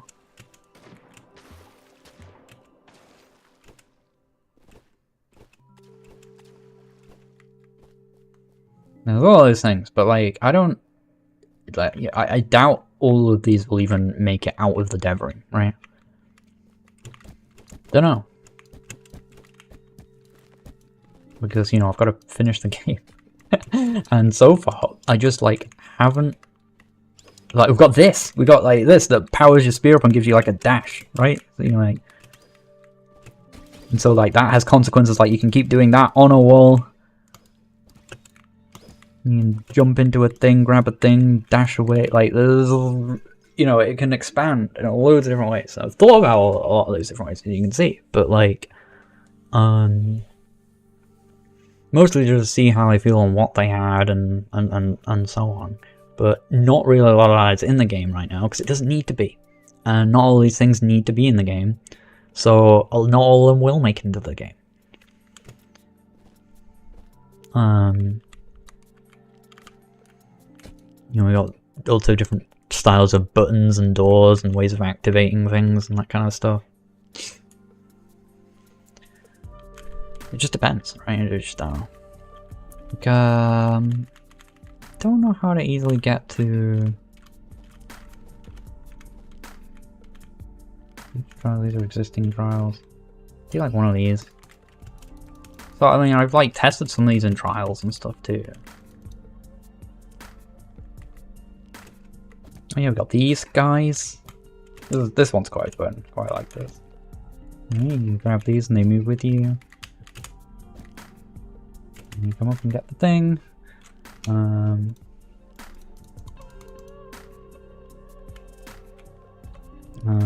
Wait, was this literally the one I just went into? I have this tendency to always go into the second one for some reason. No, yeah. Oh, so this is an example of the what thing?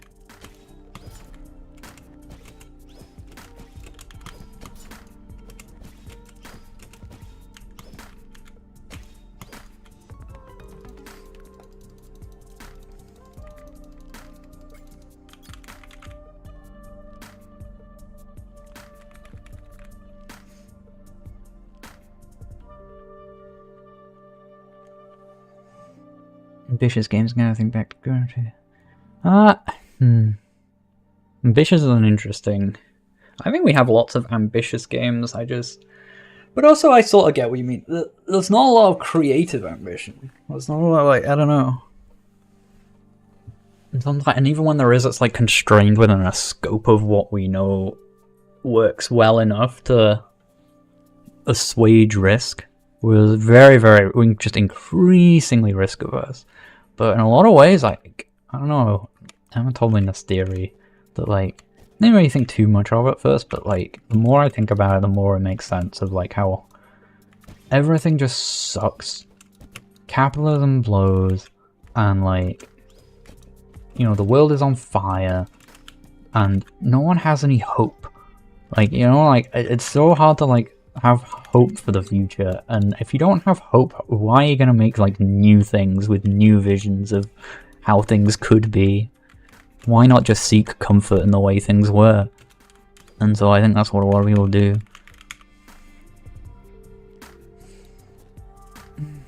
But I don't know, it's very complicated. There's a lot to it.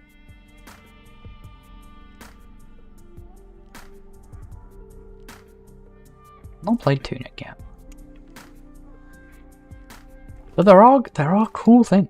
Cool things exist, but they are usually made by like obscure indie people, and like they just don't get seen enough. I still think, yeah, I don't know, someone was saying on Tumblr, just like the some of the greatest like art of our time is being posted here for like 3 reblogs or whatever, you know, and I think that's absolutely the case. You know, the cool stuff it's all out there, it's just not in the mainstream eye. Speaking of absolutely cool stuff, that just reminded me, I just need to plug this goddamn game. The game that you're listening to right now, if you can hear any of my background music. Oh my god, this game. Oh, go play this. Just, if it even vaguely looks like your type of thing. Just, oh my god, this game. I love it. The video is probably going to show nothing really about it because it's just very thematic. But it's dope. Cosmic Wheel Sisterhood. Oh, it was so good. It upset me how good this game was. It's one of those things where I'm just like, why do I bother? Why do I bother making art? The art's already been made. I will never be this good at making things. Yeah. called The Cosmic Wheel Sisterhood, and it's amazing. It's a narrative game about witches in space, and making tarot cards, and doing tarot readings, and it's awesome. To be fair, I don't know, it's probably not universally awesome. It's like, it's an incredible piece of art, and it's extremely me. Like, it's like someone like reached into my soul and was just like, how do we make a game specifically for them? And then they made the Cosmic Wheel Sisterhood. So, to be fair, totally get it. I don't know, it just looks kind of a weird thing. But like, oh my god, if it looks interesting to you, goddamn play it.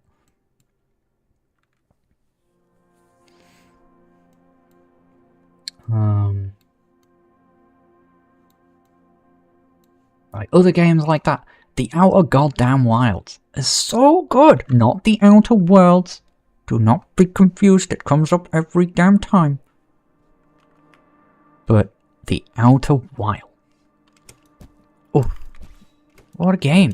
And so many people bounce off it, and it's like, it just does not have the recognition it deserves at all.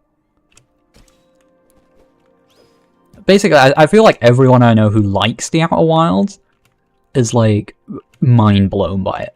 You know, it's just like, wow, this game's amazing. How do people not know this? Oh my god! And everyone else is just like, yeah, whatever. That's like the two ways you can feel about The Outer Wilds. It is literally a once in a lifetime experience. Like, it's the most upsetting thing about it is you can't really play it again.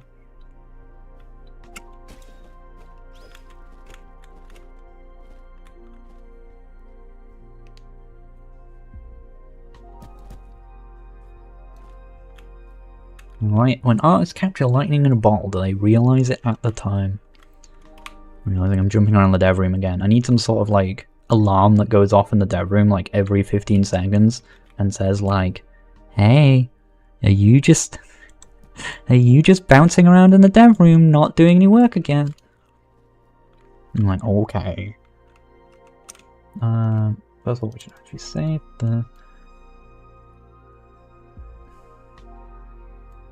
I mean, there's quite a lot of space still left on this screen, right?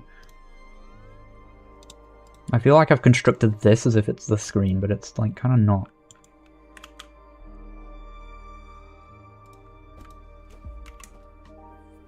Is this room live? Oh my god, Ink, why do you do this to me? Deep cave plan positions. Stop.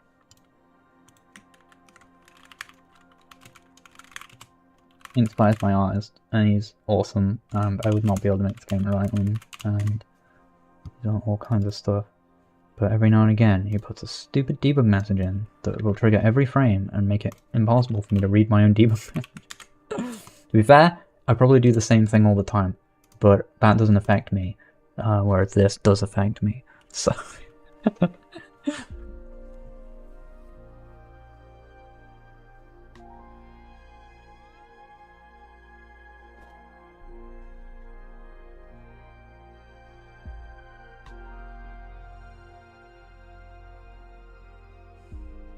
Thing is, if I was that turbo rich, right? People don't know about what they would do if they were super rich and like... Yeah, like obviously I would want to say the same thing, right? Just like, solve enormous problems. And I definitely think that is a lot more goddamn possible than rich people like to fucking let on. But also at the same time, I do kind of appreciate that I don't think anyone knows, like...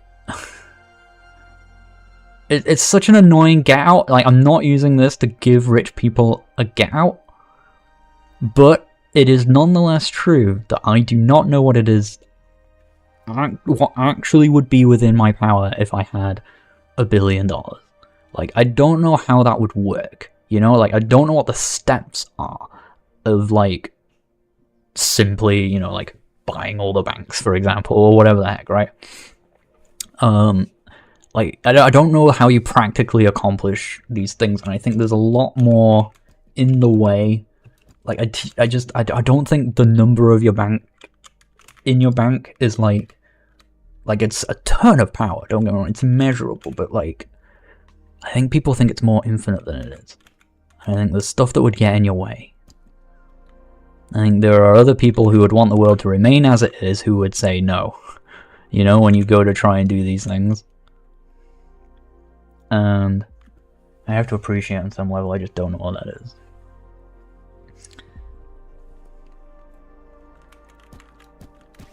You know, as much as I hate it when people are like, well, you know, it's all held, it's not, you don't actually have that money, it's all held up in stocks. And stuff like that is difficult. Like, there is more difficulty to it than people think, but there's also still just no excuse for not doing stuff.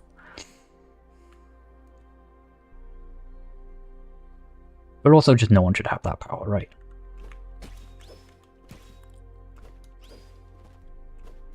I don't get why it's legal to have more than like £1 million. I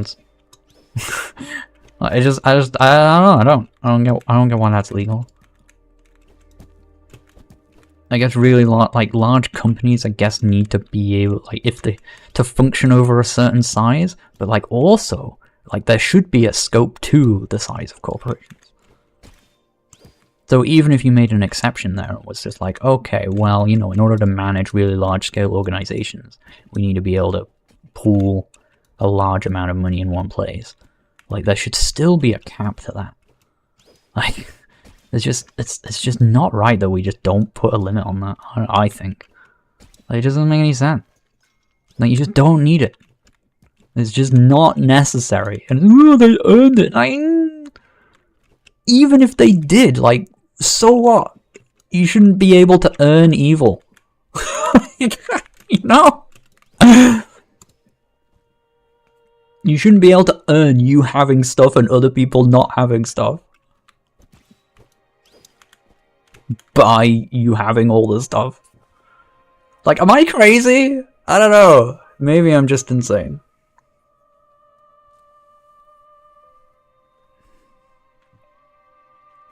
I mean, I don't know, I grew long hair and painted my nails. People tell me that makes me mentally ill all the time, so maybe.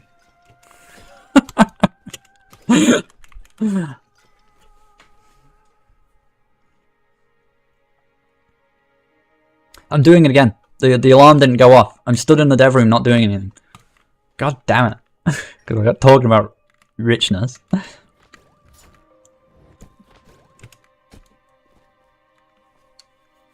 I need a command. I need a... Sean, you're standing in the dev room not doing anything. Command.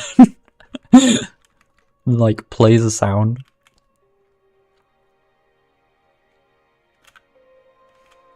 Get back to work command.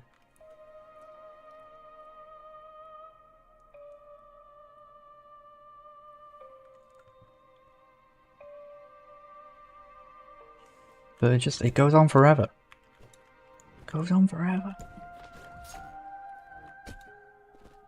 Nico can't be satisfied.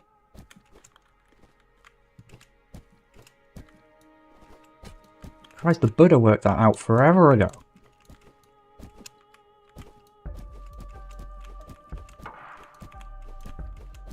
Why aren't we talking about the Buddha?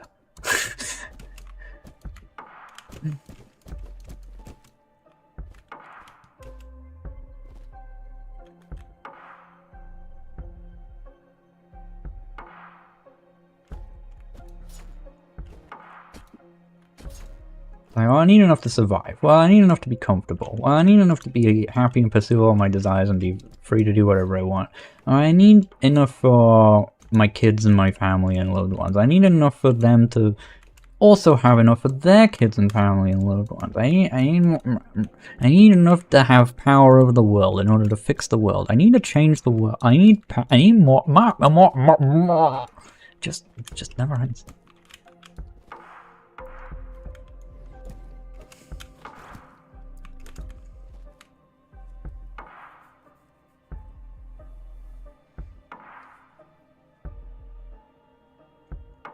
Curious if I have any tutorials planned for this year. Yes, actually. I don't know when it'll get done because I'm kind of just trying to do some Pokeball stuff, but like, maybe next week.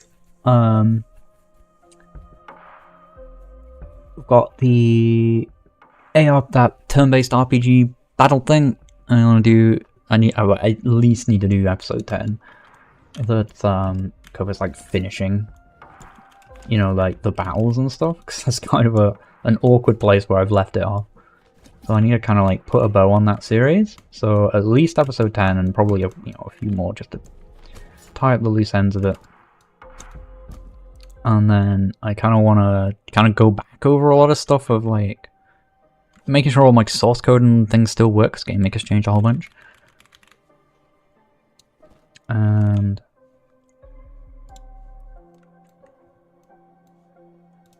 I've got a lot of space.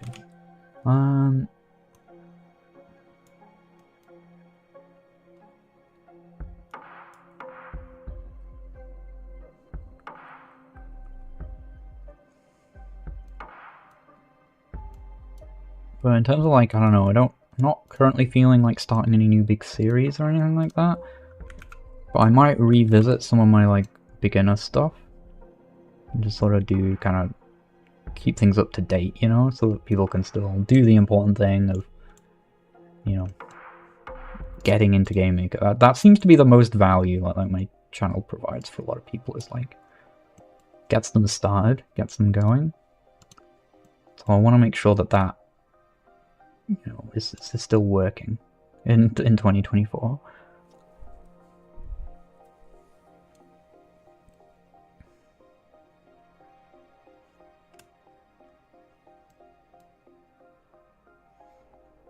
Honestly, it's not that I've been holding off because of constant Game Maker changes. If anything, constant Game Maker changes make me want to do more video content, right? So keep up with it. But honestly, I've just been kind of burned out with making tutorials and wanted to actually ever finish my game, because it's all I would spend my time on, was making videos. So now I want to actually be a game developer again. So now I'm the developer of Pokepoke first and YouTuber second, even if that's not how most people will still see me, because they know me from my videos.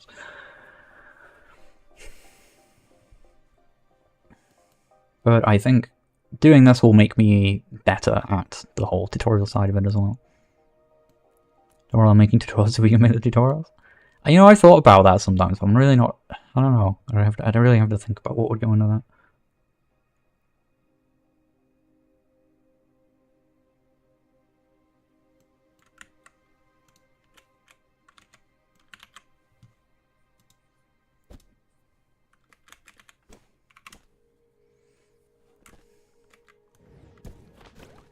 Okay. Well, that's good.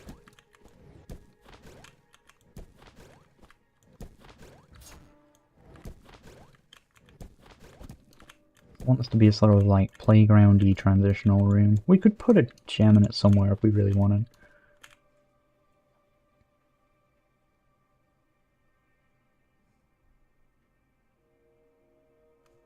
I was thinking like up here would be kind of cool, but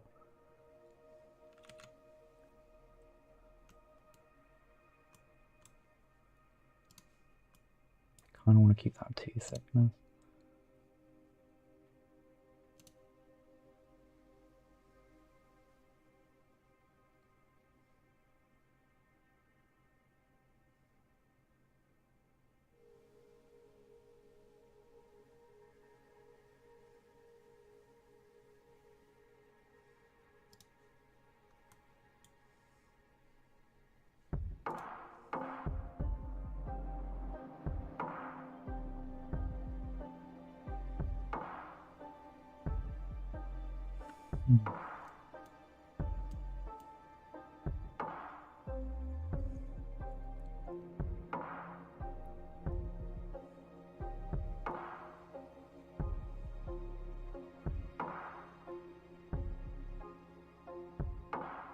You know what? No, not everyone needs a gem. Let's not force that in there. I just want this to be a fun movement space, I think.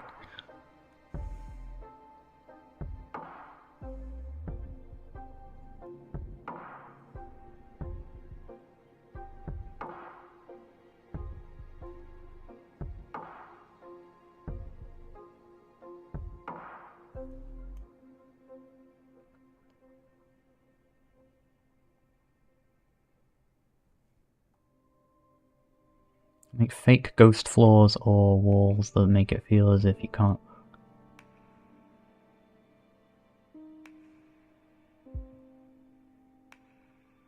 Oh, do you? Oh, I mean, yeah, that exists.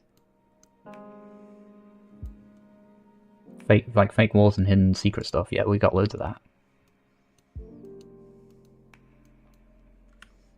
Not in this area in particular yet. There's no examples of that, but that is a thing.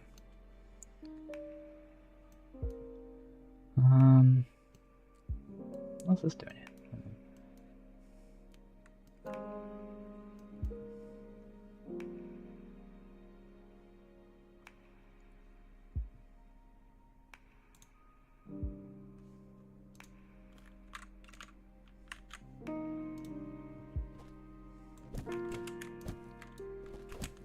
Yeah, I was just thinking actually.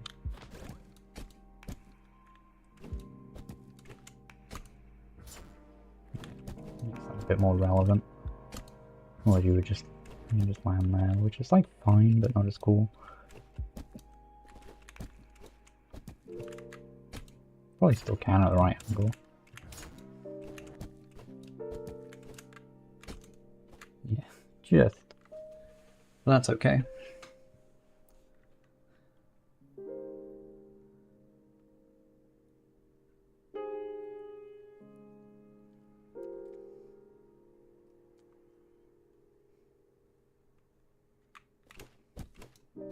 Time-lapse view structs, is that?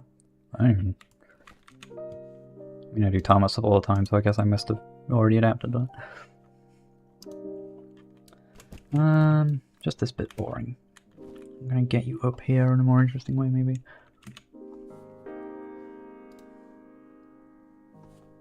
First of all, just leave over here. Kinda like the height.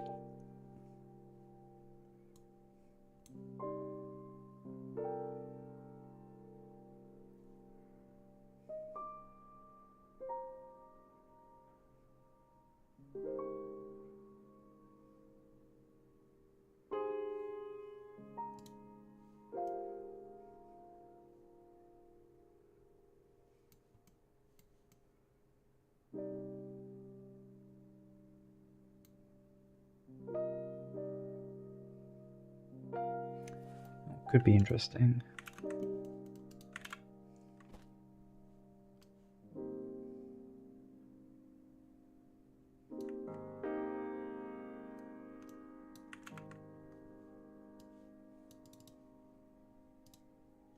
Always guess the wrong one. It's whichever one is not intuitive, is anti-intuitive. Always click that one.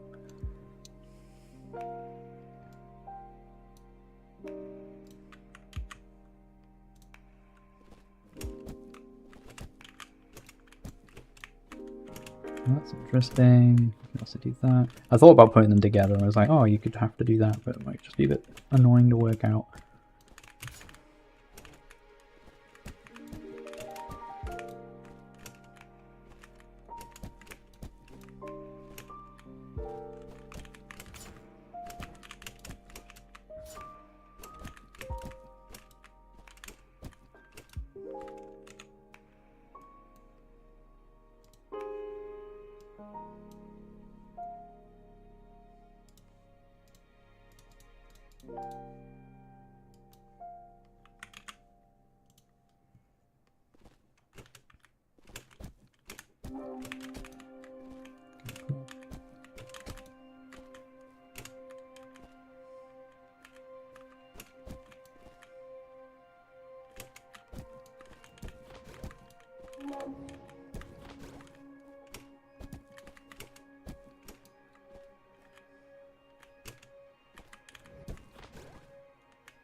Might be interesting to do that.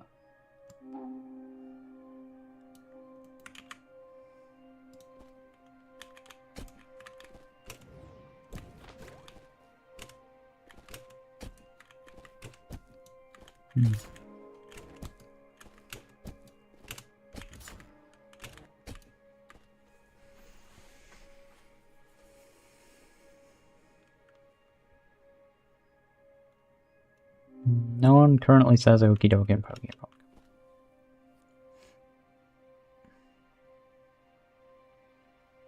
Yeah, I really like this tile set. All those spikes here? I did. Hey, freshwater fern.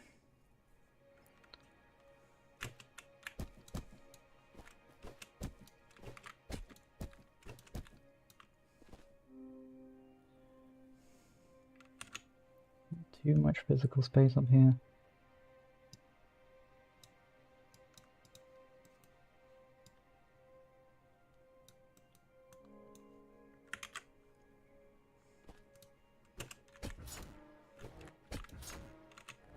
It's weird as well. No, it will be that. I was just being lazy and using what I had on brush. Ah!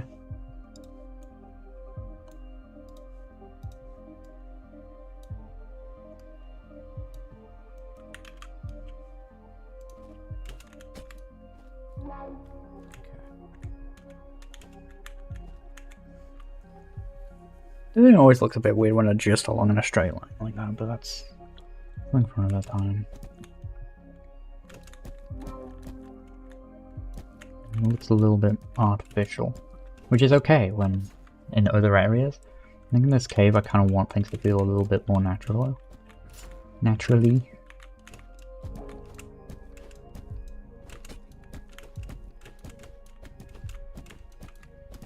You know, like that.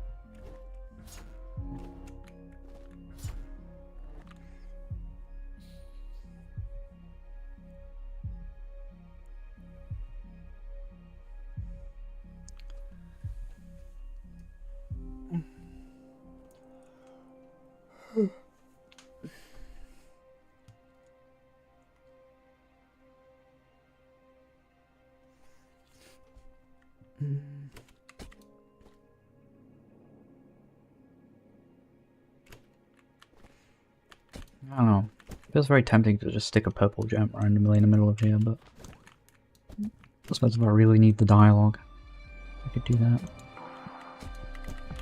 And it's like, what, you do the land there, more land like up here, or maybe even up here to get it.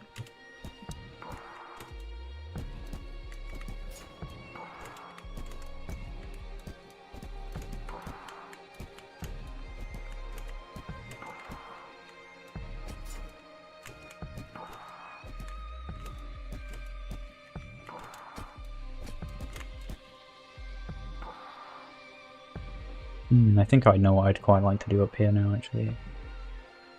It involves a heck of a lot of spikes. Everybody loves.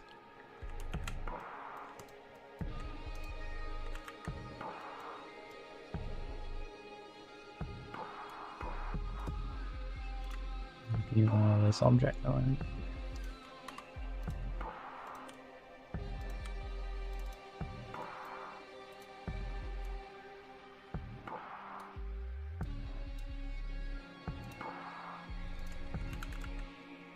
When we're dealing with issues of standing on corners and things being a thing.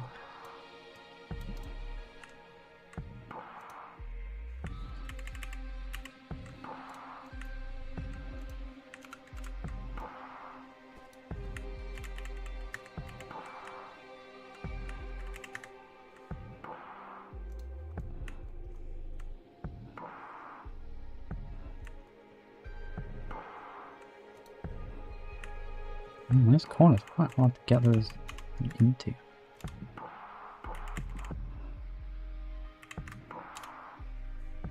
Get them quite deep.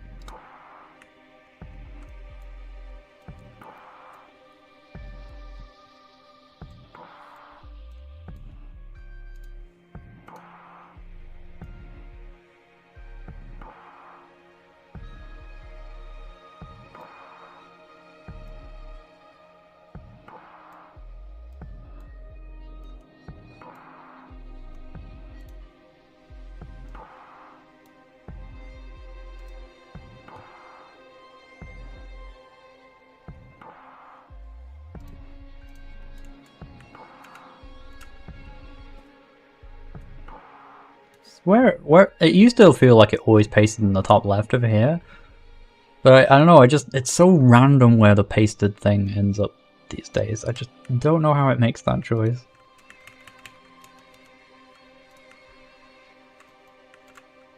It's always like what? Middle center now. I don't know. Is that a setting somewhere maybe?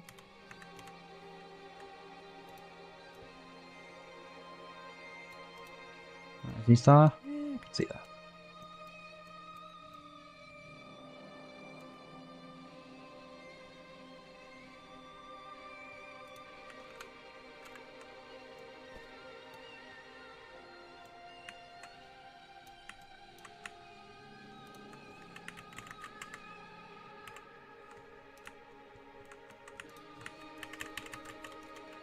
I think I'm quite a lot.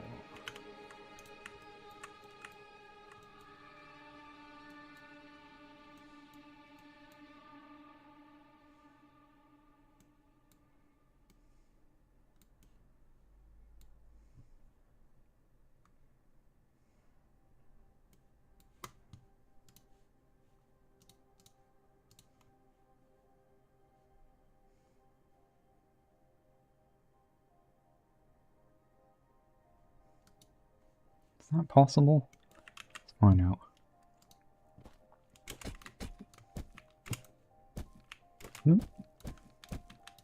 Camera situation's not perfect either. Yeah, super easy. Is it possible? Who am I kidding?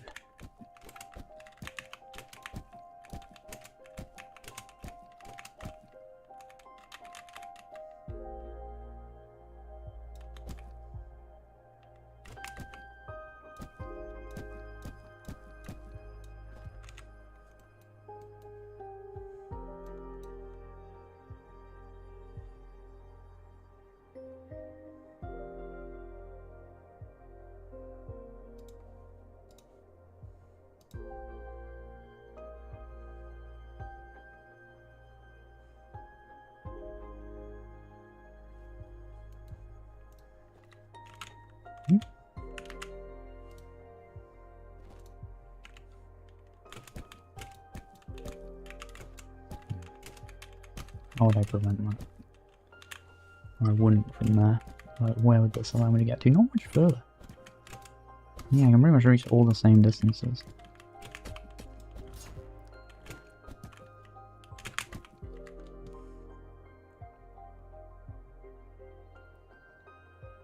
I guess it'd have to be more like...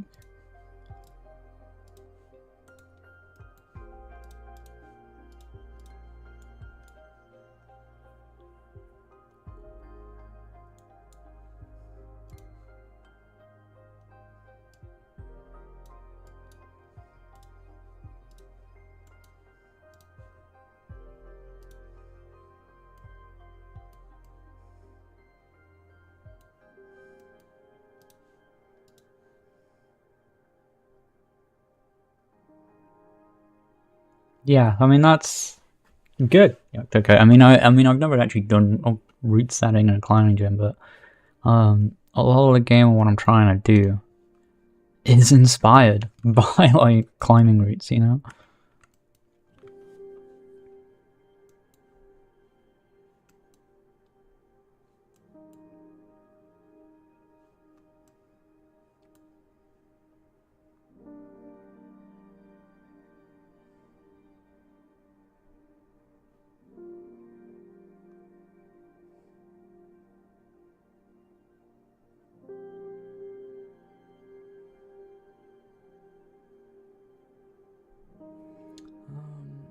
I can't let you land. It's the critical part of what I'm going for here, so... If I put this there as a long fall from the other side of that, it wouldn't be... It would have to be like this somehow. Well, I mean that could be rock, but yeah.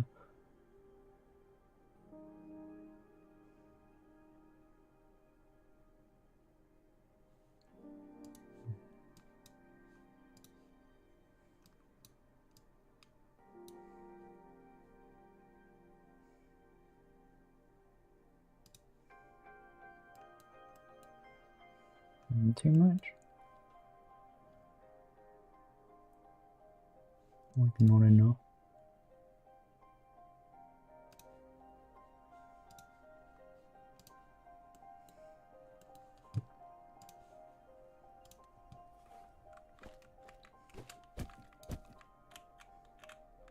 Go with spike height here as well. Yeah, that's cool. Not sure if I want to do any bounce movement, as tempting as that is, because the rock is here. I'm kind of liking it just being grab, pick, grab, pick, grab.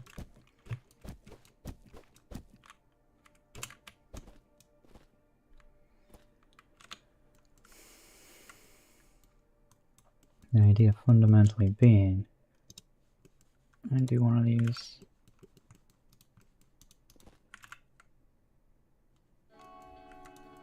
Did it go in there? No. Why don't I just paste things? So hard to copy.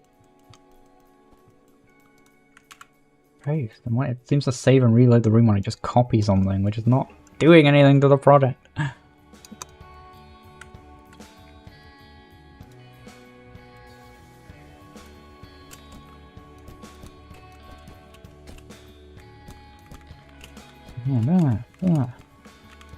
Can I also skip that? Maybe. If I could, it's like more power to them.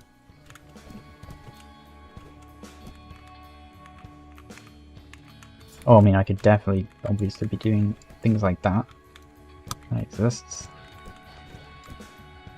That's okay, though. I don't know how... Does it work in reverse? It's gonna have to. That's the whole point. Yeah.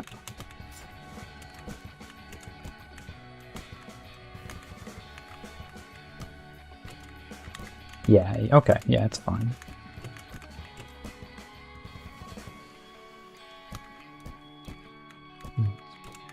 Play the floor is lava. Oh, well, that didn't last long.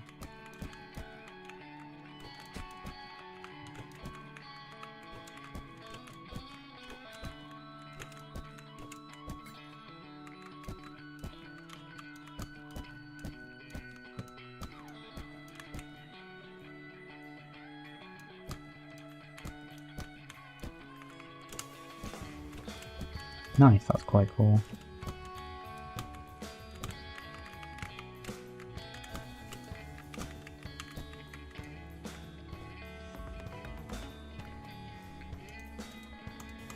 Imagine if that was the end, you fell down here and just hit that spike.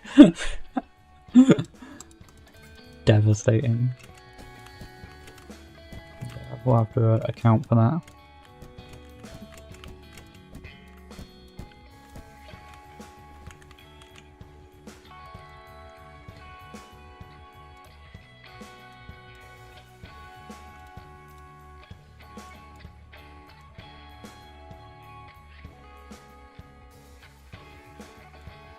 Actually, we could even put floor. It's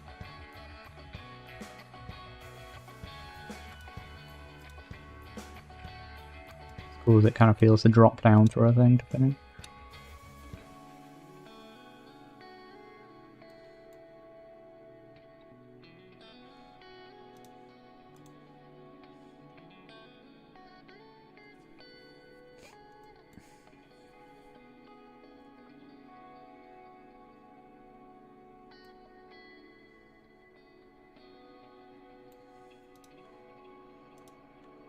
Hey, Razvan.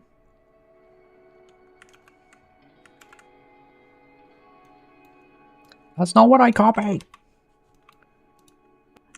Copied you! Respect my clipboard! Be careful about these because that's like bouncing. Space. Might be worth trimming that.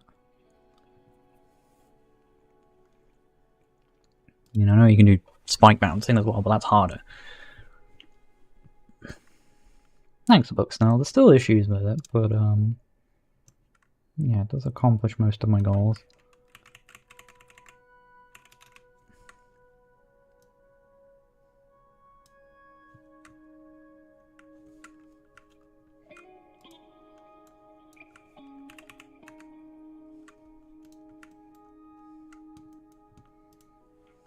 Another problem with this, because there's a bug at the moment with these, where they just, collision's not correct. But we're just gonna, you know, pretend it is for the time being.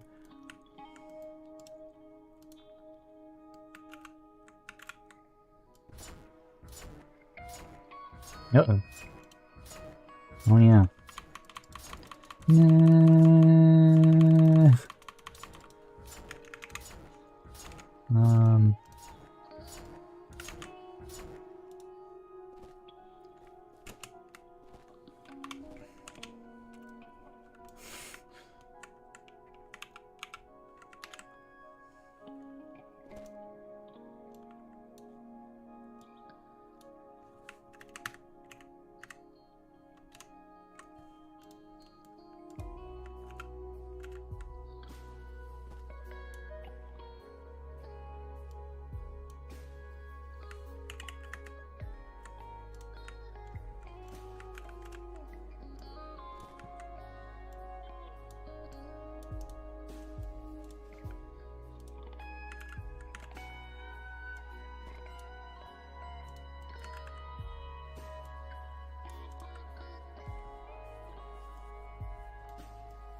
Not sure entirely what to do with the corner though.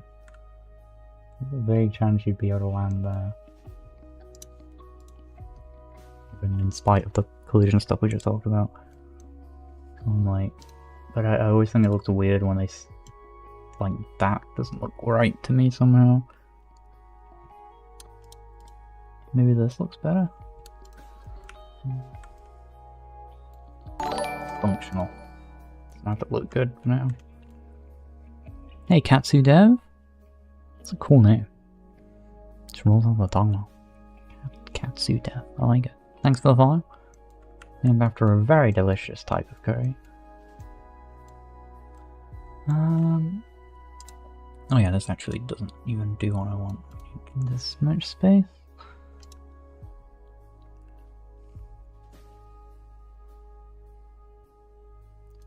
Well, the thing with things like that, boss cutscene, I mean 2 in 1 there of just so many questions, right? Those words mean completely different things for every single game that includes them.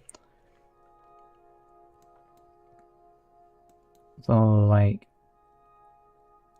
the problem is if then I make one and it has that title, you know, Game Maker Tutorial, boss cutscene, it's like, everyone is going to come into that with what's in their head, for what they're looking for what they want to make, and then I'm going to be making one specific thing, and then they'll be like, ah, this is stupid, this tutorial isn't what I wanted. Because it sounds specific, but it's really extreme, like, it depends, well, it is specific, but it's specific to every game.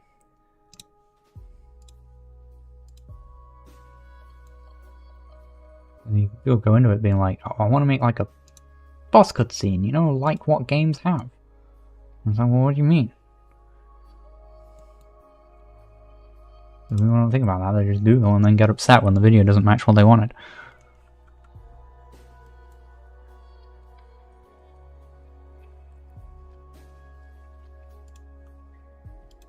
I'm gonna get that sometimes with my inventory tutorial stuff. I wanted different kinds of inventory, so I tried to make the most generic thing possible, but yeah.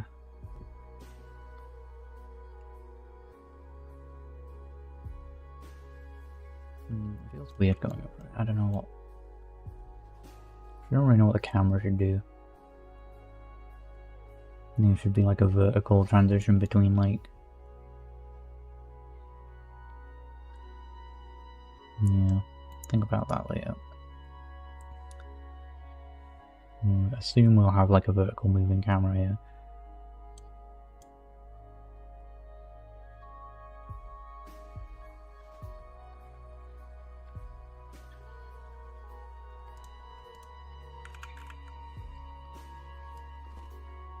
Damn it, didn't even... Christ.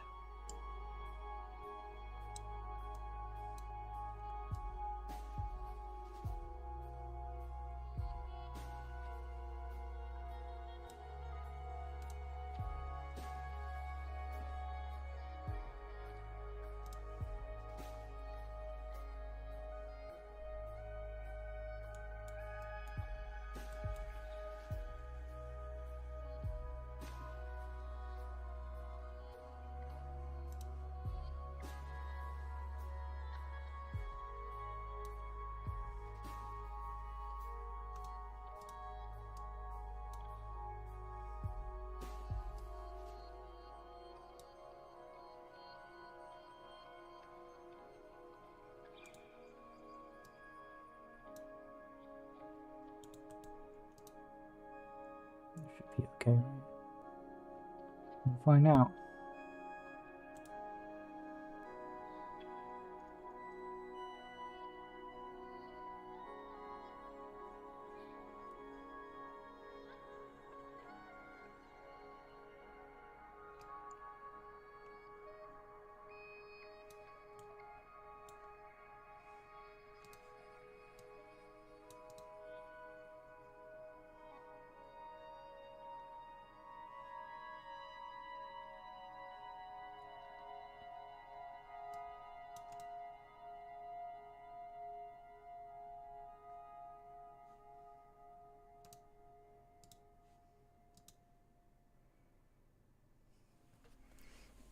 I feel like the speedrun of this bit is going to look wild.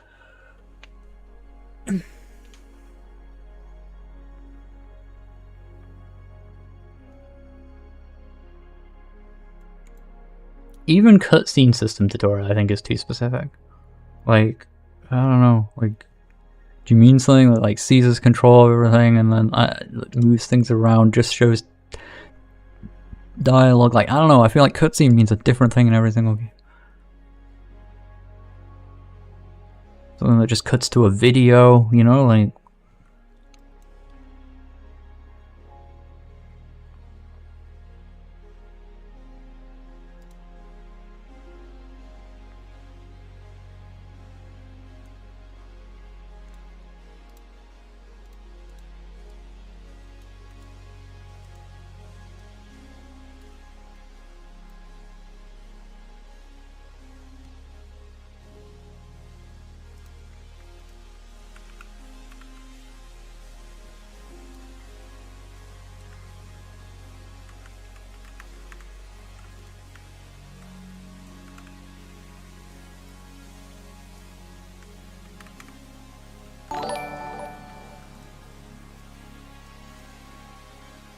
Hey, Grahamothi, thanks for the follow.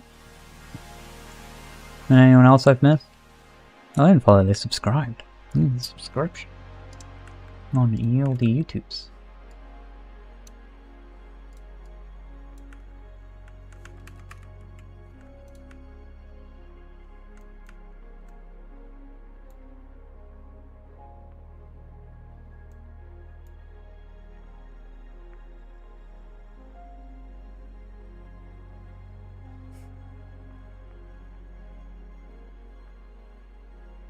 Yeah, I thought sequences would be good for cutscenes, and I think I tried to make like a generic cutscenes tutorial using sequences, and I was like, you know what, I'm not really sure how this would work, and I stopped trying.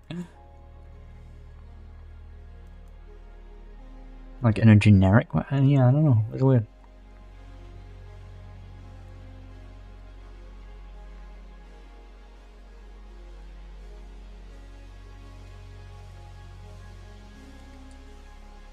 Yeah, I mean, streaming doesn't really count the same way. I mean, this is my like third stream in a row with that like super chat goal on the bottom. We've made $30, you know, it's not exactly the same kind of productivity for my, you know, career, and it's just, you know, something I want to do to share my stream, my game development process and so on, right? It's, an addition to the stuff I do. It's just a part of me getting back into working.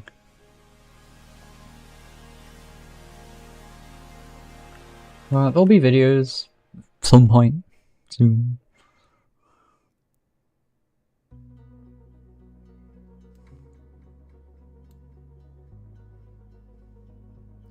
It's just hard, you know. It's been a rough start to the year.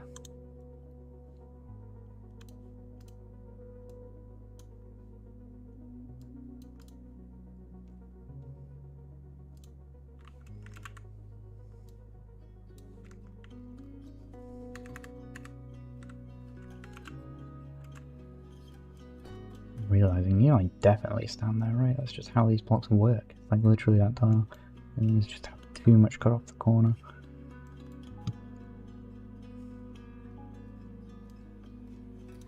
I mean, we just coat it with death and stuff, but like, yeah.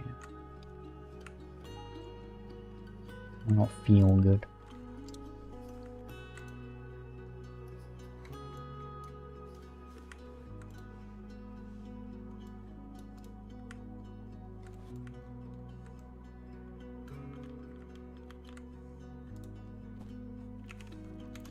Alright, boys and girls.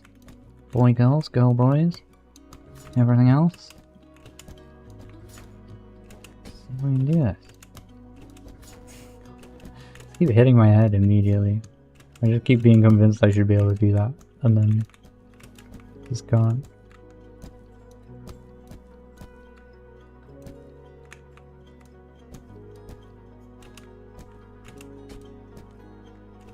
Unnecessary bounce, really.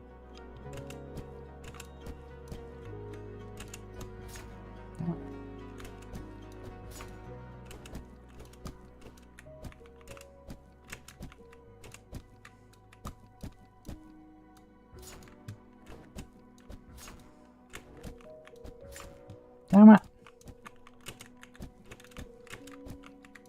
So the nature of these amethysts and the way they are would mean I couldn't really do them in trials because trial gems are emeralds. So it could, I mean, if I wanted to fix that, I would make them instead like an aspect of the gem rather than like a colour of its own, right? Kind of like the strawberries in Celeste that have wings on them or whatever, right? That's how they do it in that. You know, if it had something of that nature, of, I don't know, if it was ethereal or something.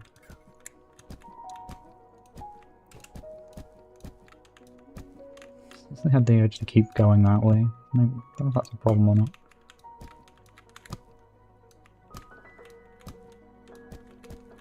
Come with me, Gem. I will guide you to safety. I hope.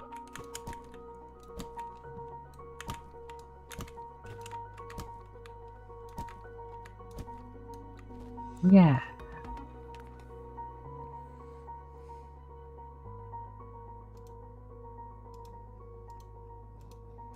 So I mean, I was kind of talking about this a bunch earlier. I've prototyped all kinds of like different mechanics, but I'm having so much fun still just exploring the possibility space of a pretty basic environment, like just like the difference between these two blocks and putting spikes around. Like on its own, there's more to that than you'd think, especially given all the different things you can do with the spear now, like these tools that you just always have available to you.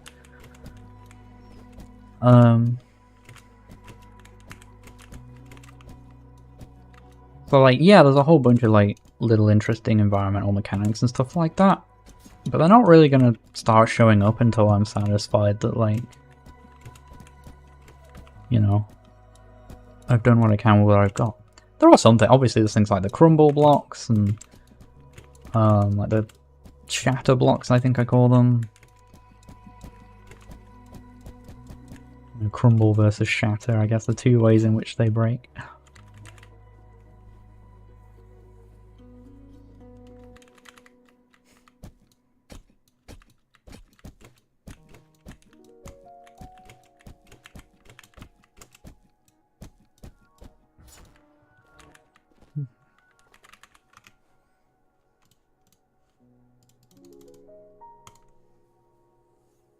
try it from reload.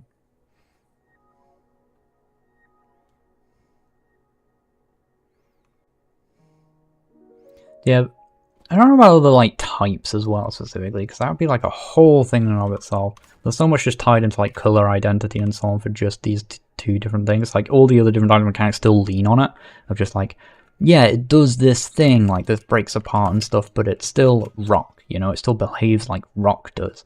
And yeah, like this like crumbles apart, but it's still dirt and still has like the shared color and stuff like that, and these blocks move and so on, but they still are those two types of block.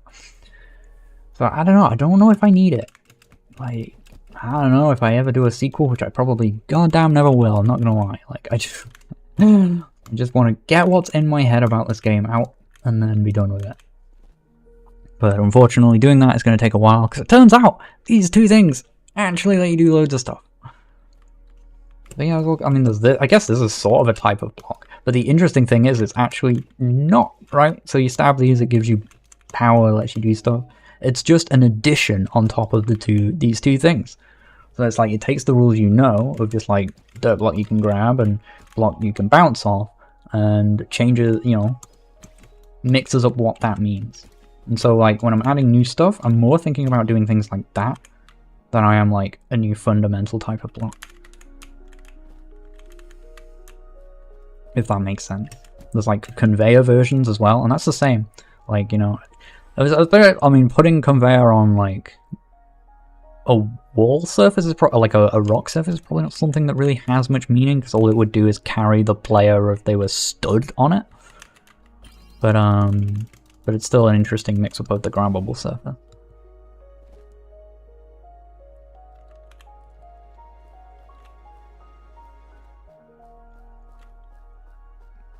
Because like,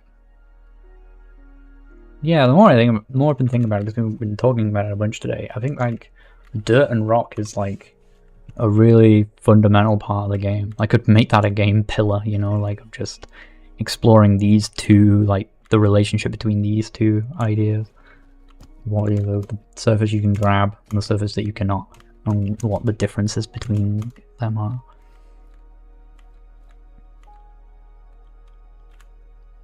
Hello, Prosticotillo, if I've said that right.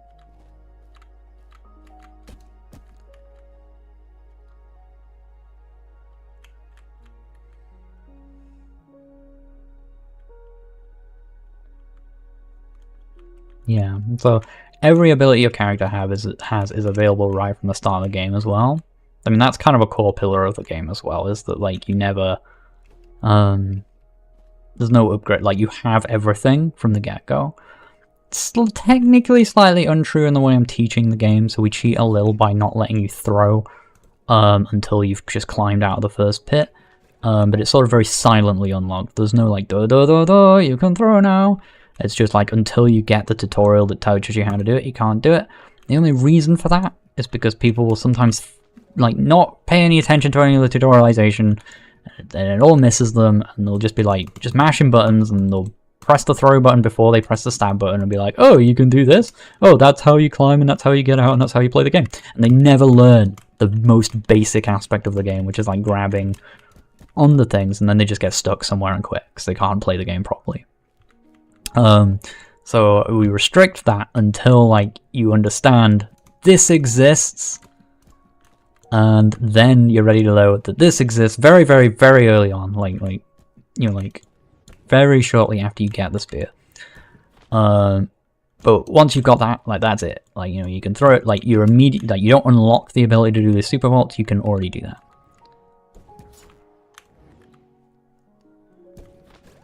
Or the super jump. But you don't know about them. You don't know that you can do that. You either discover that organically, or the game teaches you it. In fact, speaking of teaching it, one of those is taught right here. Like this button. There isn't this button. Who was this guy doing? Who did he do that? Who was that? Oh, what was that? You can do that? Oh, that's cool.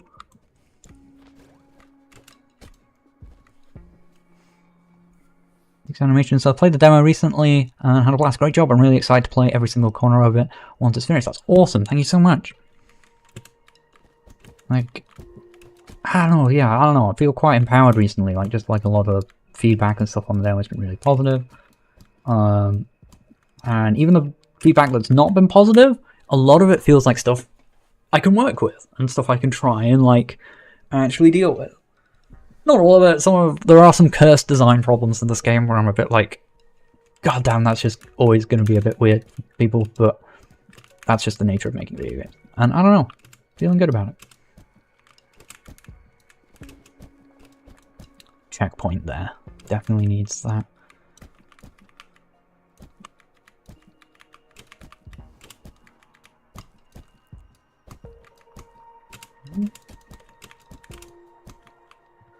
Yeah, when you sort cameras out here next as well. Because there's a grid camera here, the whole thing is no bueno. I'm not entirely sure how it's going to work with my existing system, but we'll play around with it.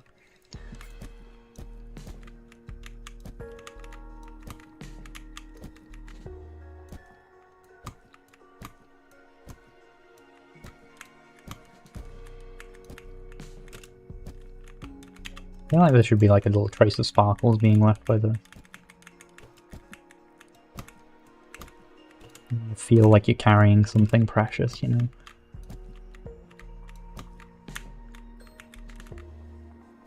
Ta-da!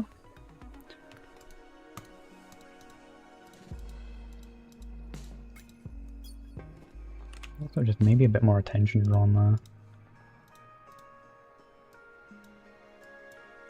Just, yeah.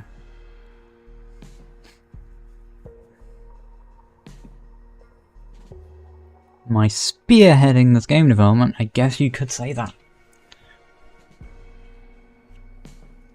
What systems have I made to make developing and testing my games easier on myself? Not enough. Is it a game for a jam? It was a game for a jam. That's how it started. It's how it started as a jam game for GM48, and it was for the theme, one tool, many uses. Will the demo keep cooking? Will do, thank you. Unintended speedrunning mechanics that you... Oh, absolutely. Yeah, I mean... So, one of them, for example, I've been doing this, grabbing the ceiling the whole time, but if I'm super sick, what I can do instead is that kind of thing. I could do that the whole way if I wanted. Well, let's say if I wanted. If I was good enough. And wanted, because it seems like it would be way harder and doesn't really gain you anything. But that does gain you things in some areas of the game. And the question, whenever something like that comes up, is what impact does that have on the game? What impact does the fact that exists have on the game? Often, but not always, this decision comes down to like, is this unintended effect going to be run into by most, or a critical mass, I should say, of casual players? And if so, what impact does that have on them? So...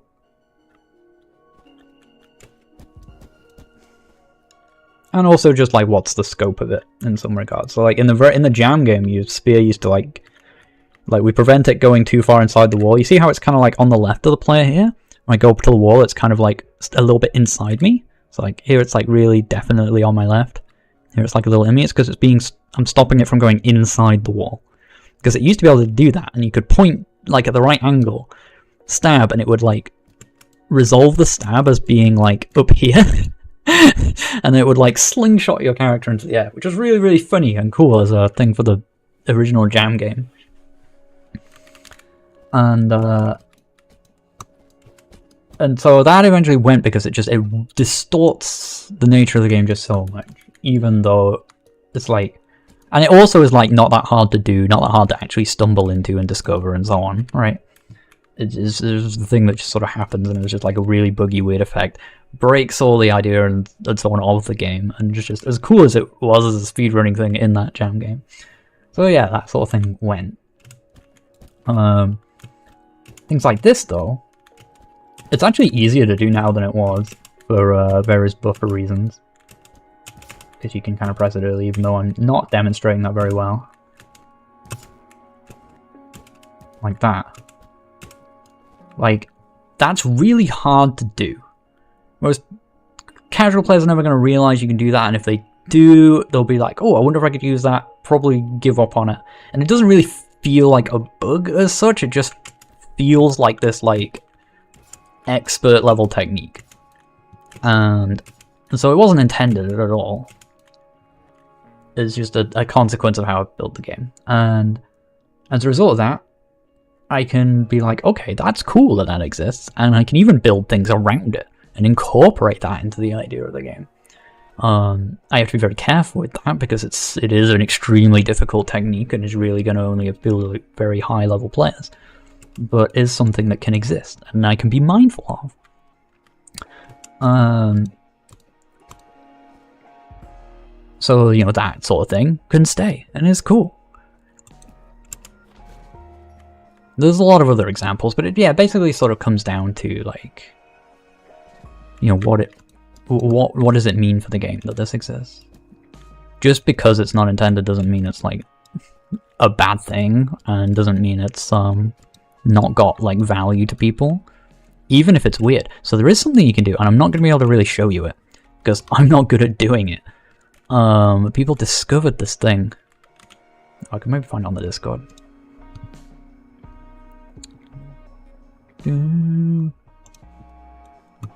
So they've got all kinds of things here. I'm trying to find the one as well.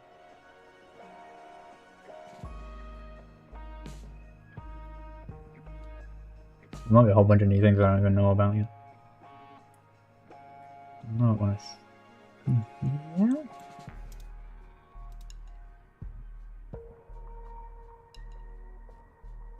Like, look at that! Like, what happened there? You know, that shouldn't. That's not intended. That shouldn't be possible, right? And so when I learned about this, I was like, well, that's a weird bug, right? That shouldn't happen. So I want to work out what's going on. So we worked out what was going on.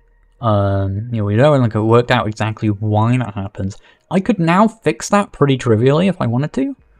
At least I think I can. From what I remember about it, I can. But it's actually absurdly hard to do. It's very precise. And it enables interesting movements that aren't normally possible. And so I'm like, well, that's cool. That's cool that, like, there's this new movement option available to you if you know the game so well. The concern is just, like, how often is a player going to accidentally end up in the situation where they see, like, the spark goes, like, the wrong way? Is like gonna accidentally end up in the situation where they get that and be like, oh, the game glitched out and I got the wrong movement that I didn't want to do. That's bad. We want to avoid that. But it's very, very unlikely. Very, very unlikely for this to occur. Like, just organically in gameplay. I think so anyway. Kind of remains to be seen. We're going to see some more sort of wide-scale testing with some of these sort of things. Because, I don't know, maybe I put out the final game, maybe people run into this all the time, and I'm like, actually it was a bad idea, and I just put in the one-line trivial fix. But for now, no need to fix it. I think it's cool. And brings value to the game. You want to make boss fight? No. There's not really going to be any enemies or anything to fight. I've talked about this before a lot yesterday, about, like, just the core pillars of the game being about, like, movement and, like, an invitation to do interesting, challenging things surrounding movement. And I mean, even though a spear is, like, a weapon, right? It's just not what the game's about. So there's not really going to be enemies. There could be enemies that live up to that sort of pillars, like, you know, I don't know, some big thing that you had to, like, you know, a big monster you could climb on or something, right? That would be cool. But also, it's just a really high scope, and I want to ever finish this game. So, it's better to just make the decision that, no, the game's not about that.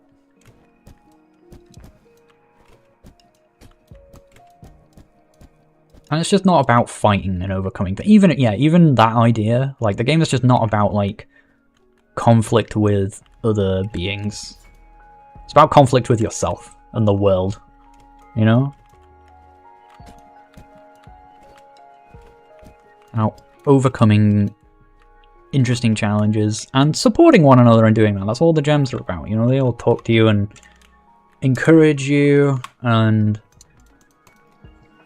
you know, falling down is the first step to getting back up. You're creative and persistent, you'll be out of here in no time. You know what I'm about? Because you fell in this big pit, and they're like, yeah, you know, this is supporting one another and doing hard things, because doing hard things is just fun.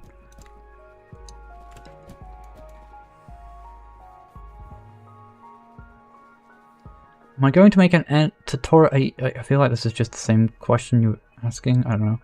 Where the enemies die, they explode. It's not on my to-do list, I'm afraid. So, I don't know. Pledge enough on my Patreon, maybe I'll just do whatever you want.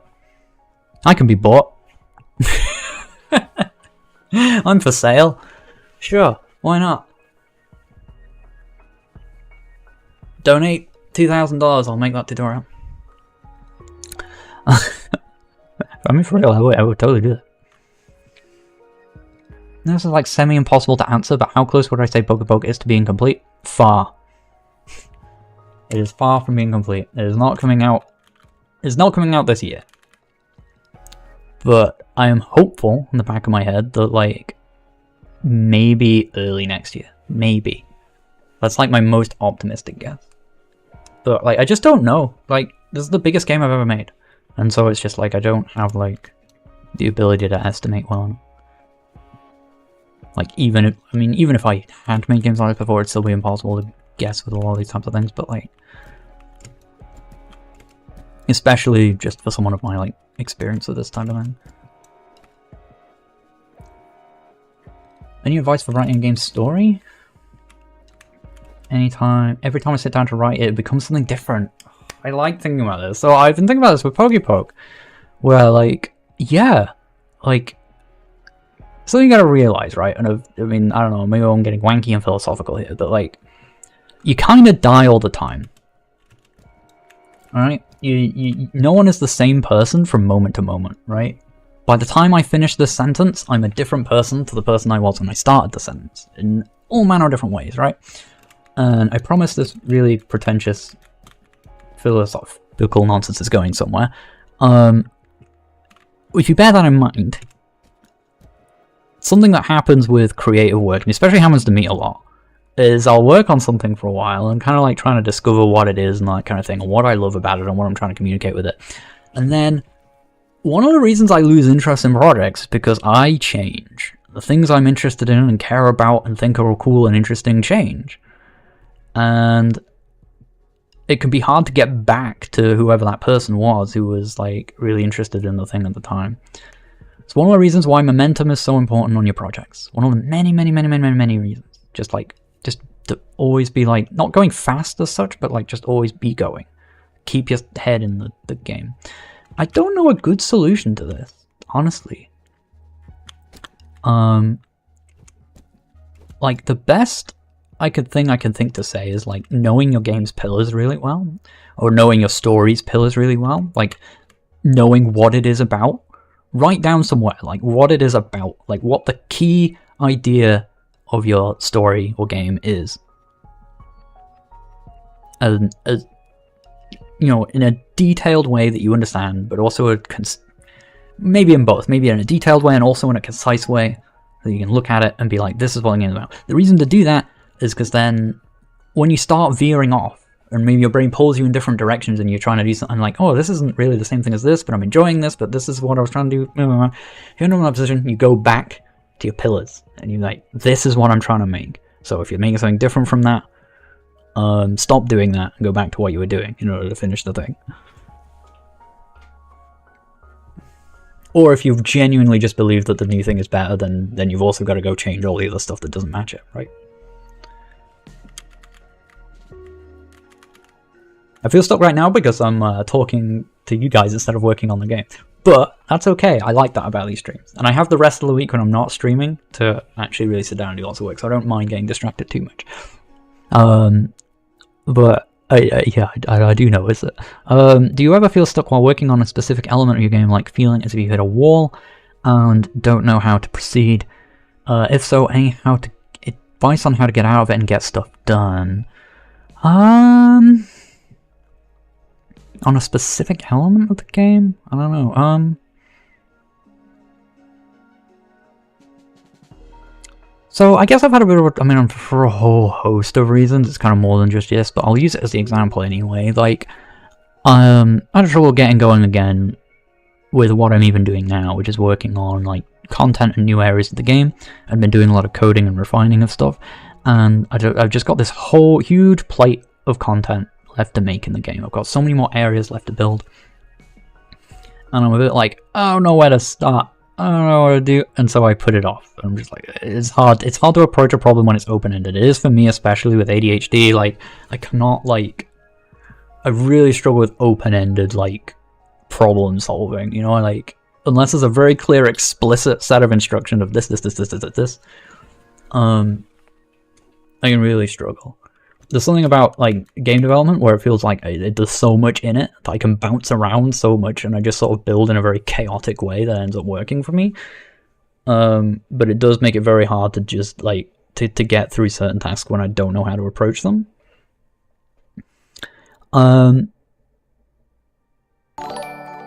But, like, I don't know, like, I don't know, that's just more of a general sort of, like, motivation. It's like, once you get going, it's, like, kind of okay. But in terms of, like, just getting stuck and not knowing how to proceed, it's like, I suppose that sounds more like in a technical sense, right? I don't know, like, you don't know how to literally make an element of the game. I've not really been running into that. Because, I don't know, I just look stuff up until I know sometimes, like, I guess I move very, very slowly through certain problems that stump me for a very long time. But I guess I've not really hit a wall. I think if you really hit a wall of your technical skills, where you're trying to do something that's just like, you're stuck and you don't know how to do it, that feels like a problem with scope. Like, you're trying to do something that's just kind of beyond you. And so the obvious thing is like, oh, make a smaller game, lol. But I don't actually think, like, and like, sort of.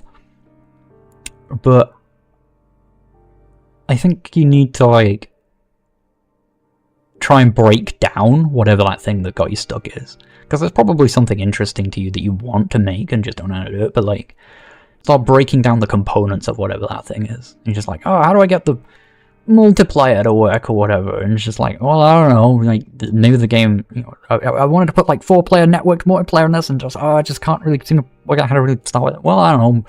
Make something smaller that just connects 2 players together as another project. Break things down. Learn how to do it that way. New to coding, so into problems I don't want to fix. Yeah, sure. So, like, it's really frustrating too, right? So it's just like something's like, you'll look at the code, it seems to make sense, you rubber duck your way through it, and you're just like, it should do this, it should do this, it should do this, and then this, and then this, and then this. This output comes instead and is not the output I want. I don't understand. Or it's an error or a crash or whatever. And it's really frustrating because you at some point or another, it really does just, like, you're just throwing darts. And it's just like, is this? But there is obviously something wrong. And there's something you don't understand. It is there to be found. It might feel like a needle in a haystack. It might just feel impossible. But you just gotta know and understand that it is there. And you'll probably feel really stupid when you find it. It'll be a missing symbol. It'll be, or something like that, or it won't be, and it'll be some weird, like, deep engine thing of what the engine you're using that you didn't understand. But when you work it out, you either get to feel stupid about the stupid mistake, or you learn some deep new understanding of the engine, and that's really cool. And yeah, you just gotta go through those. I don't know really have advice for, like, unsticking yourself from them. It's just frustrating. That's just the nature of it. But, like, and a part of what this game is about the kind of people who like sticking with something that's absurdly frustrating and, like, is just they're getting nothing out of it and just like doing the same thing over and over and over again and getting no further, and it feels pointless and stupid, but they stick with it because there is something about knowing that when they finish it, it's going to be worthwhile. That's kind of the idea of this whole game. So it's like, just some people, quite fairly, do not have that mindset and are not like that person. But if you are that person, yeah, you making games is it's much more understandable why you would be making games. and coding and stuff like that. It's just, I don't know. Things at some level, it's just like you gotta have an appreciation for it or develop an appreciation for it.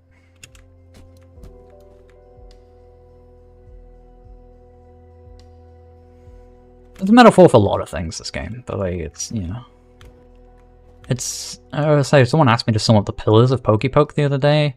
It was kind of tricky because I was trying to really dig at what the core of the game is. And there's lots of pillars. I've been talking about like Dirt versus Rock and all that kind of thing. But like, it really is, the game is an invitation to challenge, you know? Because like, I feel like I play a lot of games, I have a lot of friends who play a lot of games, and I like loads of different things about games that I share in common with these people. But the thing I don't share in common with a lot of people who like games is my drive to absurd levels of challenge. I know the people I do share it with, I can tell, but like, there's a lot of people who just don't get that, who don't understand it. And this game is my attempt to explain it, but also provide something amazing for those people.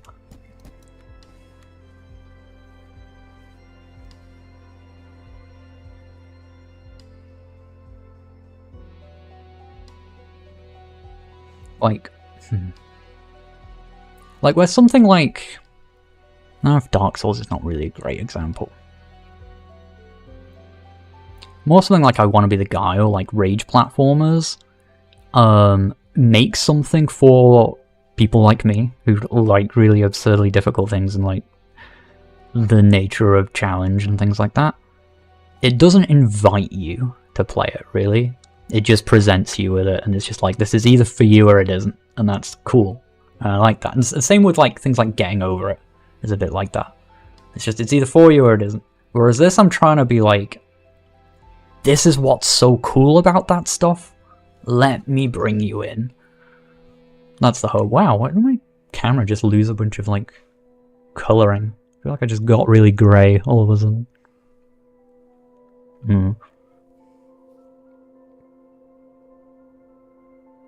Scratch 777, so I'll start your first episode, beginner's tutorial, thank you for showing me that code isn't scary. Good, I'm glad. That's awesome. I'm glad that is the takeaway. That's a good takeaway. Code isn't scary. It's frustrating and annoying, but it isn't scary. Hey, back up Bros Game Dev as well. Thank you very much for jumping in.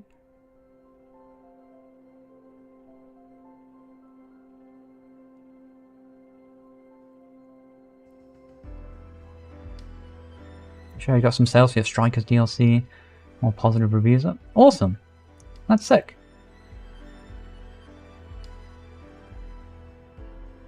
There are more mechanics than just a spear? Not for the player, no. There's environmental stuff. There's things in the environment, but the player can grab stuff, can bounce off stuff, can throw the spear. You can do that. It's kind of cool. And you can do that. That's kind of cool. Well, that's it.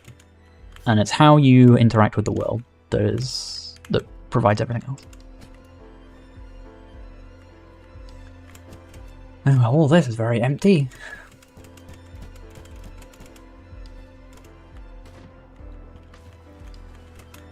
Oh.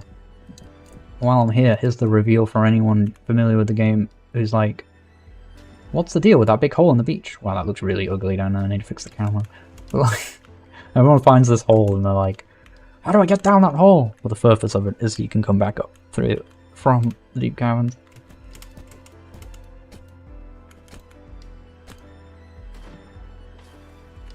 Let me try this out since I made it. Let's see if it's how it feels with slightly fresher eyes. Ew. Okay, save pointing is definitely going to be a thing. The thing with being underwater, you never really get to set respawn points the same way, so I need to be really careful with checkpointing. I'm sure I had it. Didn't I put a thing? Or, oh, I think I did, but I went into this spike or something, right? So... okay, that's worth thinking about.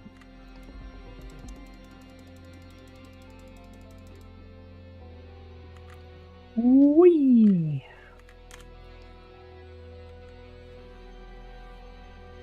Yeah, I mean the controls aren't really simple as such. They are, I guess, to observe. To actually play, it's like, you know, you can aim the spear in any direction. The simplification's made to make it not absurd. You know, like when you bounce, like the angle is sort of important, but only to a limited digital degree. It's not as analog as it looks. Like, is it like either above 90 degrees or below it? It's like, and they're both treated as if it's kind of, there's kind of 8 directions you can really stab in certain situations. Yeah, yeah. You have a deceptively simple set of tools.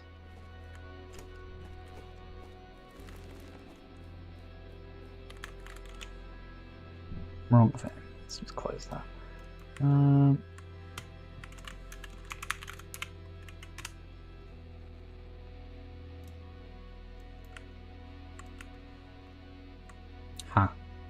Yeah, that'll do it.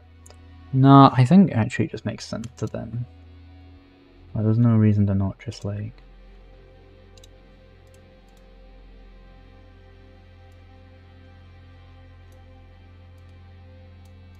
Yeah, like I'm doing that anyway. It's just like, why not?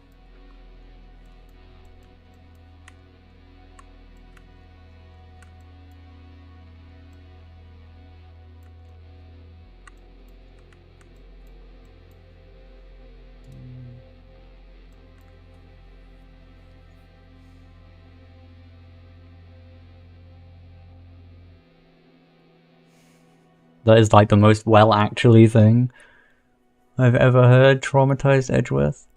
Makes sense that you're Edgeworth saying something like that. Actually, the evidence log states that there are only 7 weapons in Doom.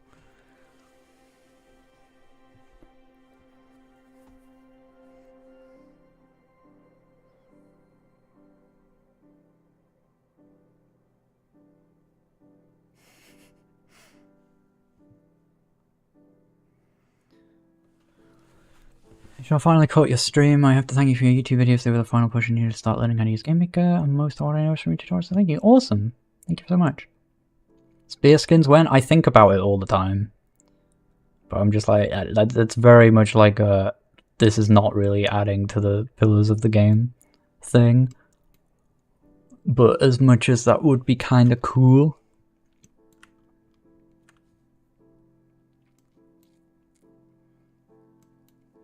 I kind of like it for the nature, like, I think what it could, like, kind of feeds into is, like, the, like, speedrunning. Because I think there's some, like, there's a niceness of, like, because when you speedrun a lot of the time, when routes get optimized and you're all kind of doing the same thing, it can be a little difficult. I mean, it's there, definitely, but it's, like, almost a little difficult to have the game then still contain expression an identity of like yourself in it.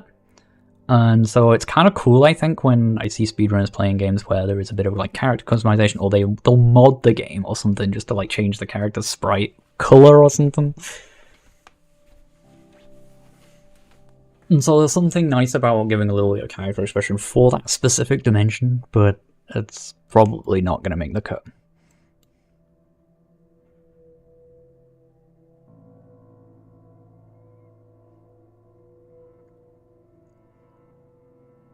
I think more likely they just pulled a number out of nowhere, regardless of which Doom game they were playing or talking about.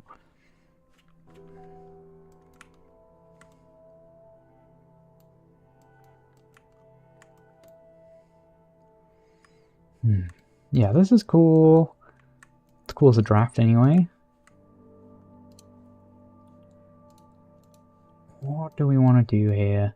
This is the setup for like, oh, it's gonna be like this long boring bit, and I don't know if I still want to do it this way.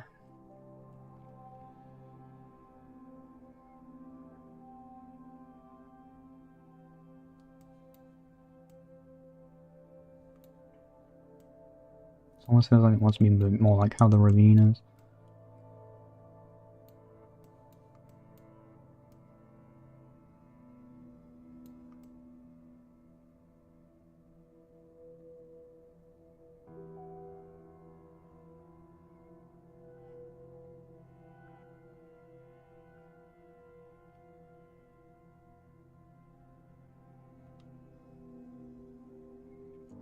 How do I want to loop this back in? Because now I put this purple thing here, I'm like...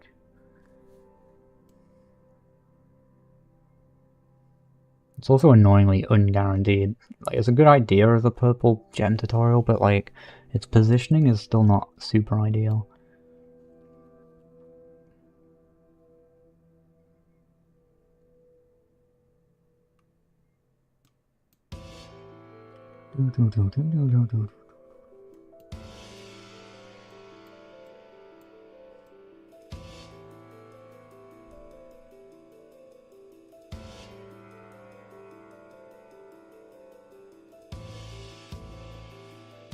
I think I was going to do like a door here, but this doesn't really work the same way. It could though. It couldn't.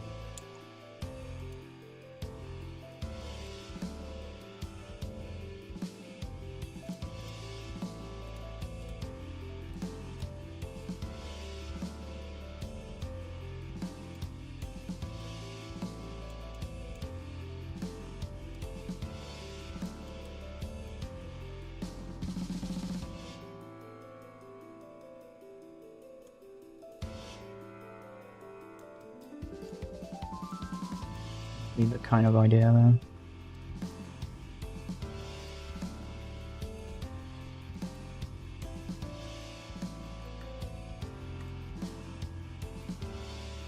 Oh, in here? Yeah, you can put, yeah, you can do groups and things on that.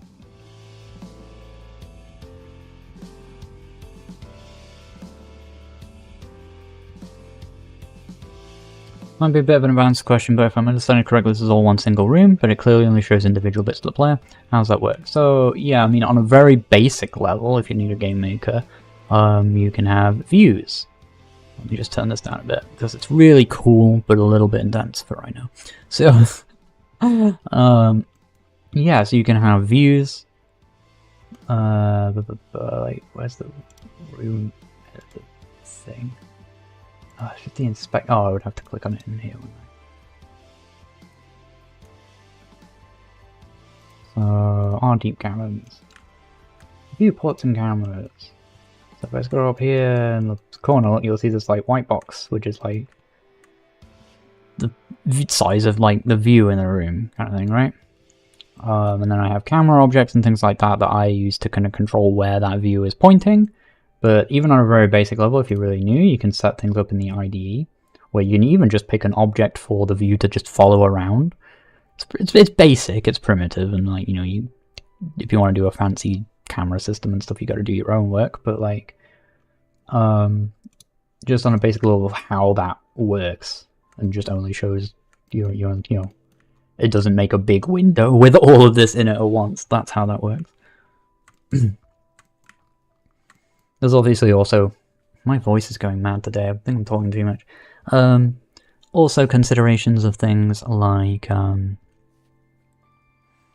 I'm gonna finish streaming soon, I think, because my voice is starting to go, and then I'm gonna get some drinks and things to chill it out. But yeah, there's also, you also want to keep in mind, like, if you're making rooms this big, like, performance can be an issue. But there are things I do with that where I'll turn instances off, as it were, at a certain distance and unload them so they don't cause that much problem. Also, just my game is, I don't know, the stuff in my game is just not that performance intensive, but the stuff that is, we just turn off when we don't need it. There's lots of different ways you can do that kind of thing. The tile maps actually just keep on all of that, like because they're actually really cheap and they're only really relevant when they're drawn, and GameMaker already does a lot of smart stuff under the hood where it's not bothering drawing tiles that are outside of like any visible views. Like it knows like stuff. A lot of the time it's quite smart in general actually about just not really doing rendering beyond the window, so like you don't get huge performance problems that way.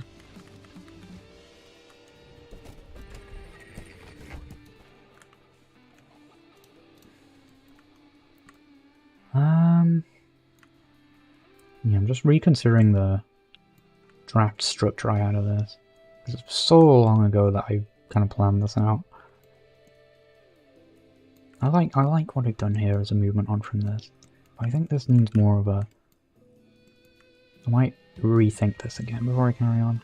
I drafted this forever ago. This is the problem, you lose momentum, you just gotta forget stuff. But I will kind of build in the door shape here so that I know that I've got room for it and everything.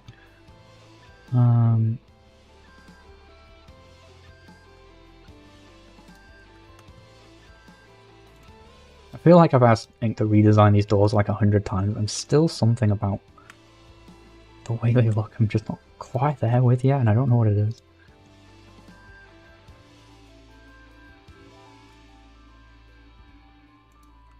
I almost feel like they should not... Like, I made them of wood because I was like, that sort of seems like a grabbable material and can have similar colours to the dirt and it can work that way. But I'm increasingly a bit like, I don't know, does that look right? It's quite tricky trying to think what a door, like, in a 2D flat 4 context looks like. A lot of the time it's like blacked out, most of it. But I was like, oh, it kind of wants to be like a tile width.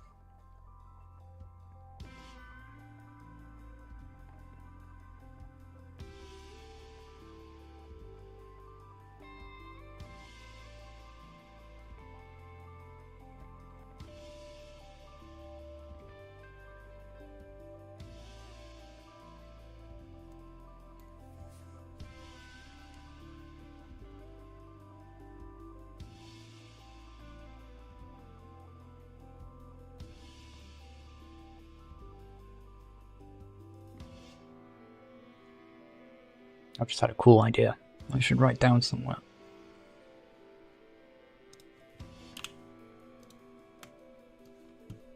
I'm just considering,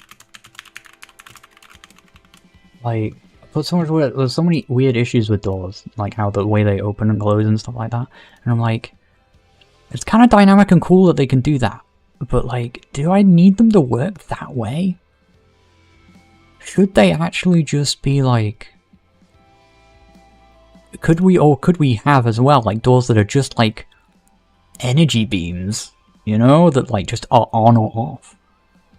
And it just solves a lot of weirdness with the way they move and stuff. I don't know, it could be kind of cool.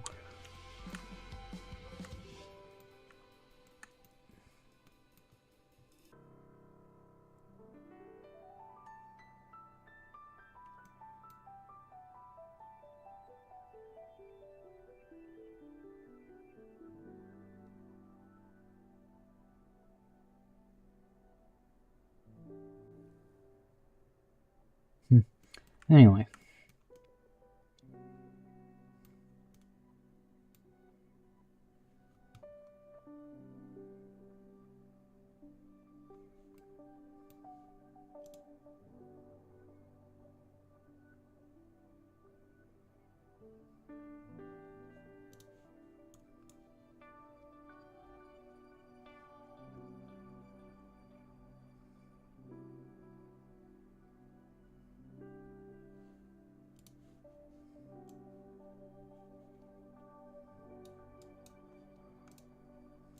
I hate this weird bug of tile placement where I keep having to click this again to get it to work.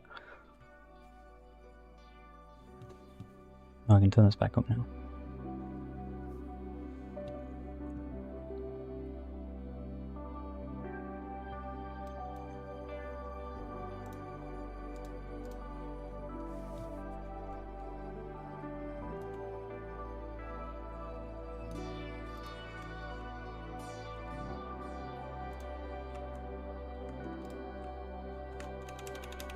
Reminders, this music is from a game called Cosmic Wheel Sisterhood, and it's amazing. And if it looks like something you would enjoy, I really recommend it.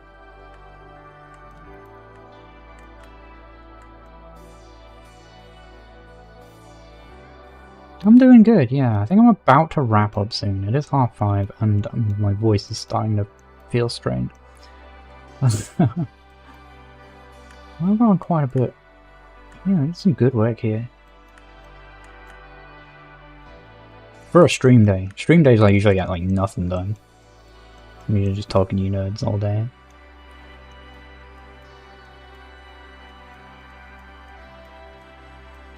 Especially when it's level design or something. Which it is.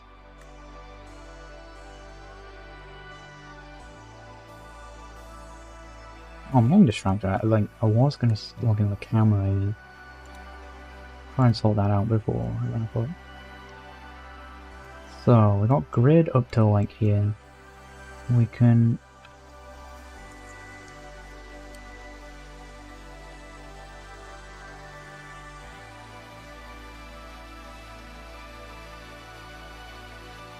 If we just entered vertical follow, I think it's gonna...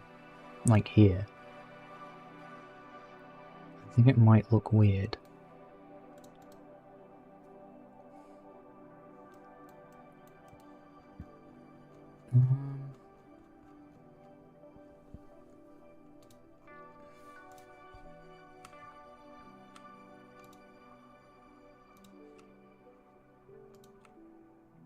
I just cannot see these very well in this room in particular.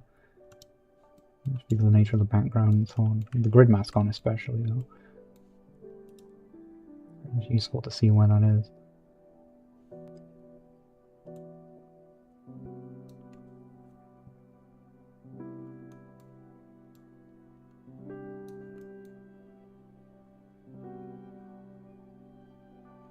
Actually, this might be... no, this might work alright.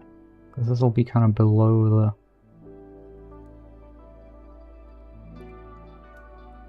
point at which it would start to raise, and if we set the maximum to be whatever it is here, which frankly wants to be slightly lower anyway, I think. Like, I don't think it's actually that good being on the grid there. I want something more like this. And this.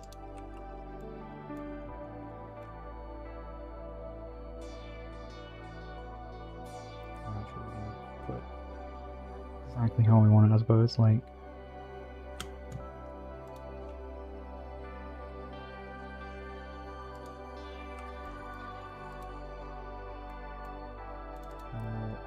choose this one to be... well, not do it through there. Use our new fancy version. Polyvert. It's on the player. Start from whatever, priority 5. Might just be enough, but we'll need to know what this is. So this thing's Y position will be the maximum Y position of this thing.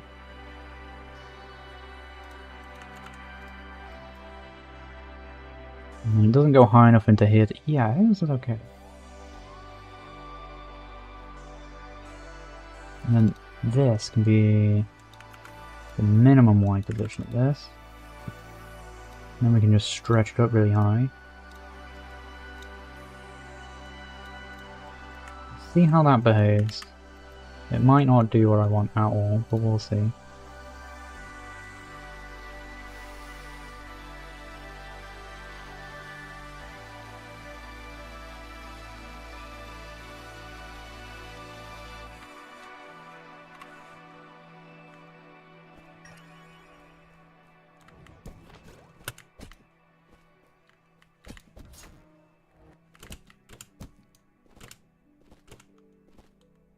Oh, what did I just do? What killed me there? Oh, right, just two, right. I thought you could... oh, yeah, you would have to jump. Yeah. Interesting. I like it like that.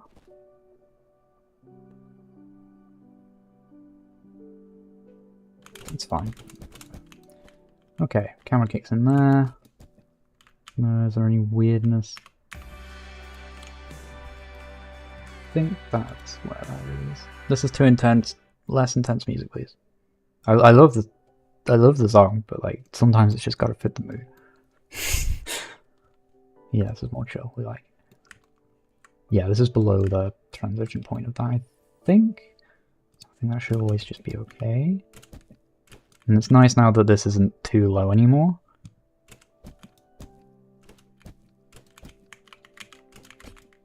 Yeah, I don't know, like some of this, like, this parallax stuff, like, loops. But that's really cool. Everywhere already looks pretty good without even, like, I'm not gonna do anything. You will have to do stuff, but, like, yeah. a very good starting point. Yes. Oh, that's good. Moves with you. Camera locks in place. Camera moves with you. Awesome. Come back out of it. Camera locks in place. Excellent.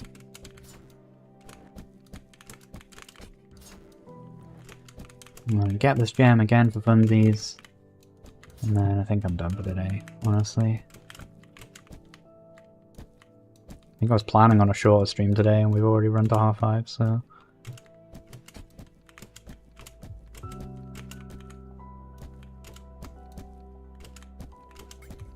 Yeah. Did I make them... Oh, I've turned all the sound effects down, so maybe not. I need to make a... Yeah, they need to be fancier than they are, but... At the start. They've only existed for like 2 days, so... Ah! Disaster. Can I do this? Ooh, the skips! That's actually pretty dope. Oh, I'm never gonna be able to do that again. Yeah. That's dope. And again, not intended, but cool. Also, that's not intended, but that'll just be fixed. That's just... I'm just not worrying about that sort of thing for the time being. That needs a more global fix.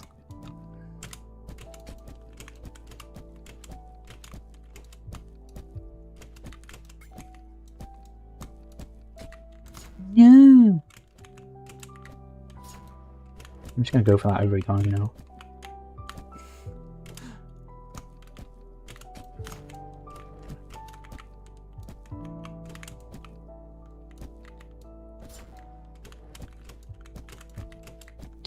Properly.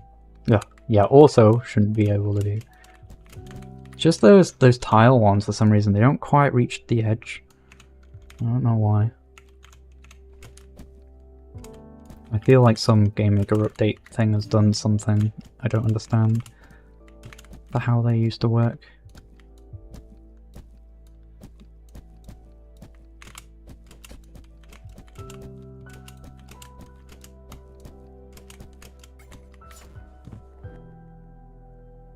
You kidding me? Is it because I said I was going to do this and then wrap up? Is that what's happening?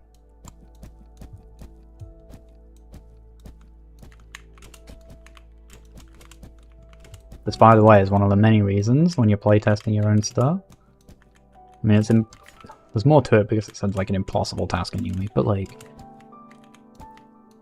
Especially if you're making a game that's kind of hard. There's this thing that can happen sometimes, where you, like, build something, you play it, and you're like, and you nail whatever it is, you do it, and you're like, cool, that's pretty good. I'll leave it like that. And then you don't realize that it was actually, like, frame perfect. And you just got really lucky. And you're just like, yeah, I'll leave that in. That's done. That felt good to do. Let's not think about that again.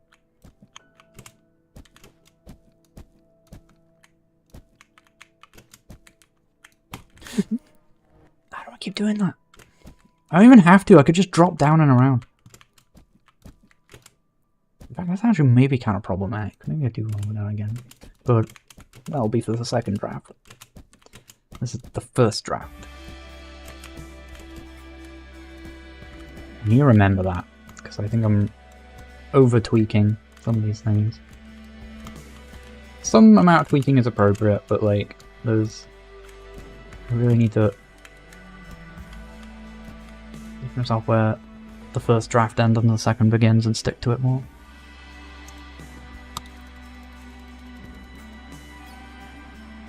Yeah. Right. Good job, me.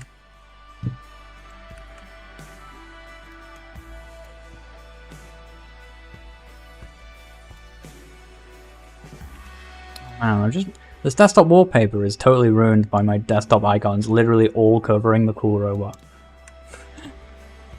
I'll clean it up eventually.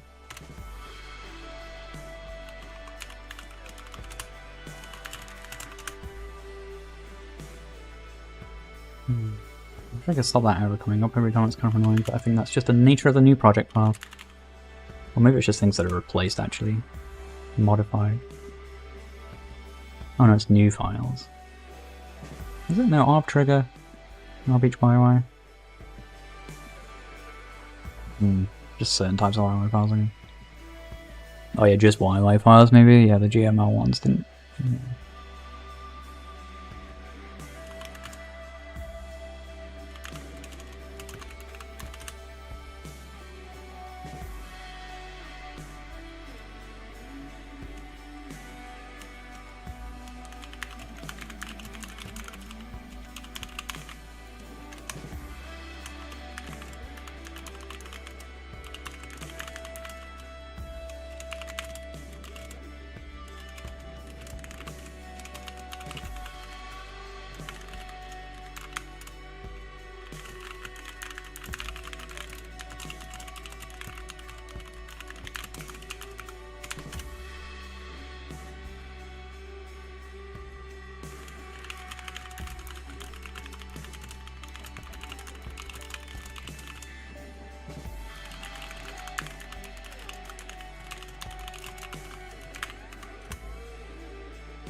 I think I changed this.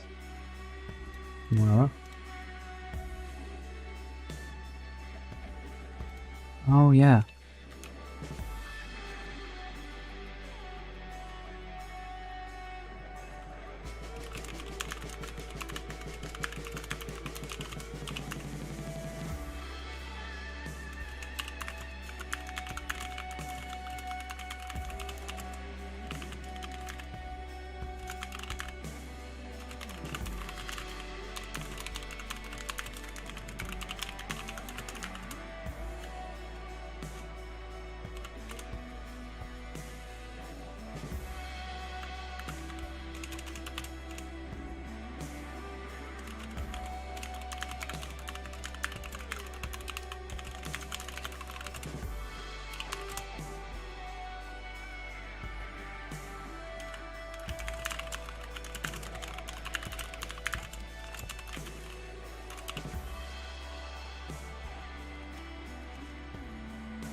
How do I put this?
John Romero problem? What was that?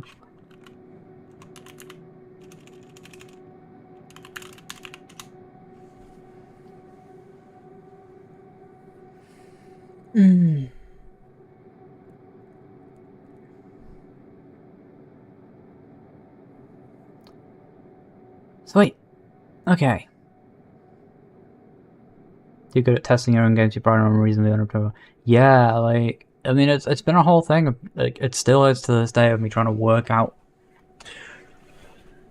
the overall difficulty curve and balance I'm going for, because I'm not making something like Getting Over It or Rage platformers or even Celeste. Like, I'm making something that's like covers an extremely wide range of difficulty and also invites you to that difficulty. So trying to work out how hard each bit should be, it's really, really hard.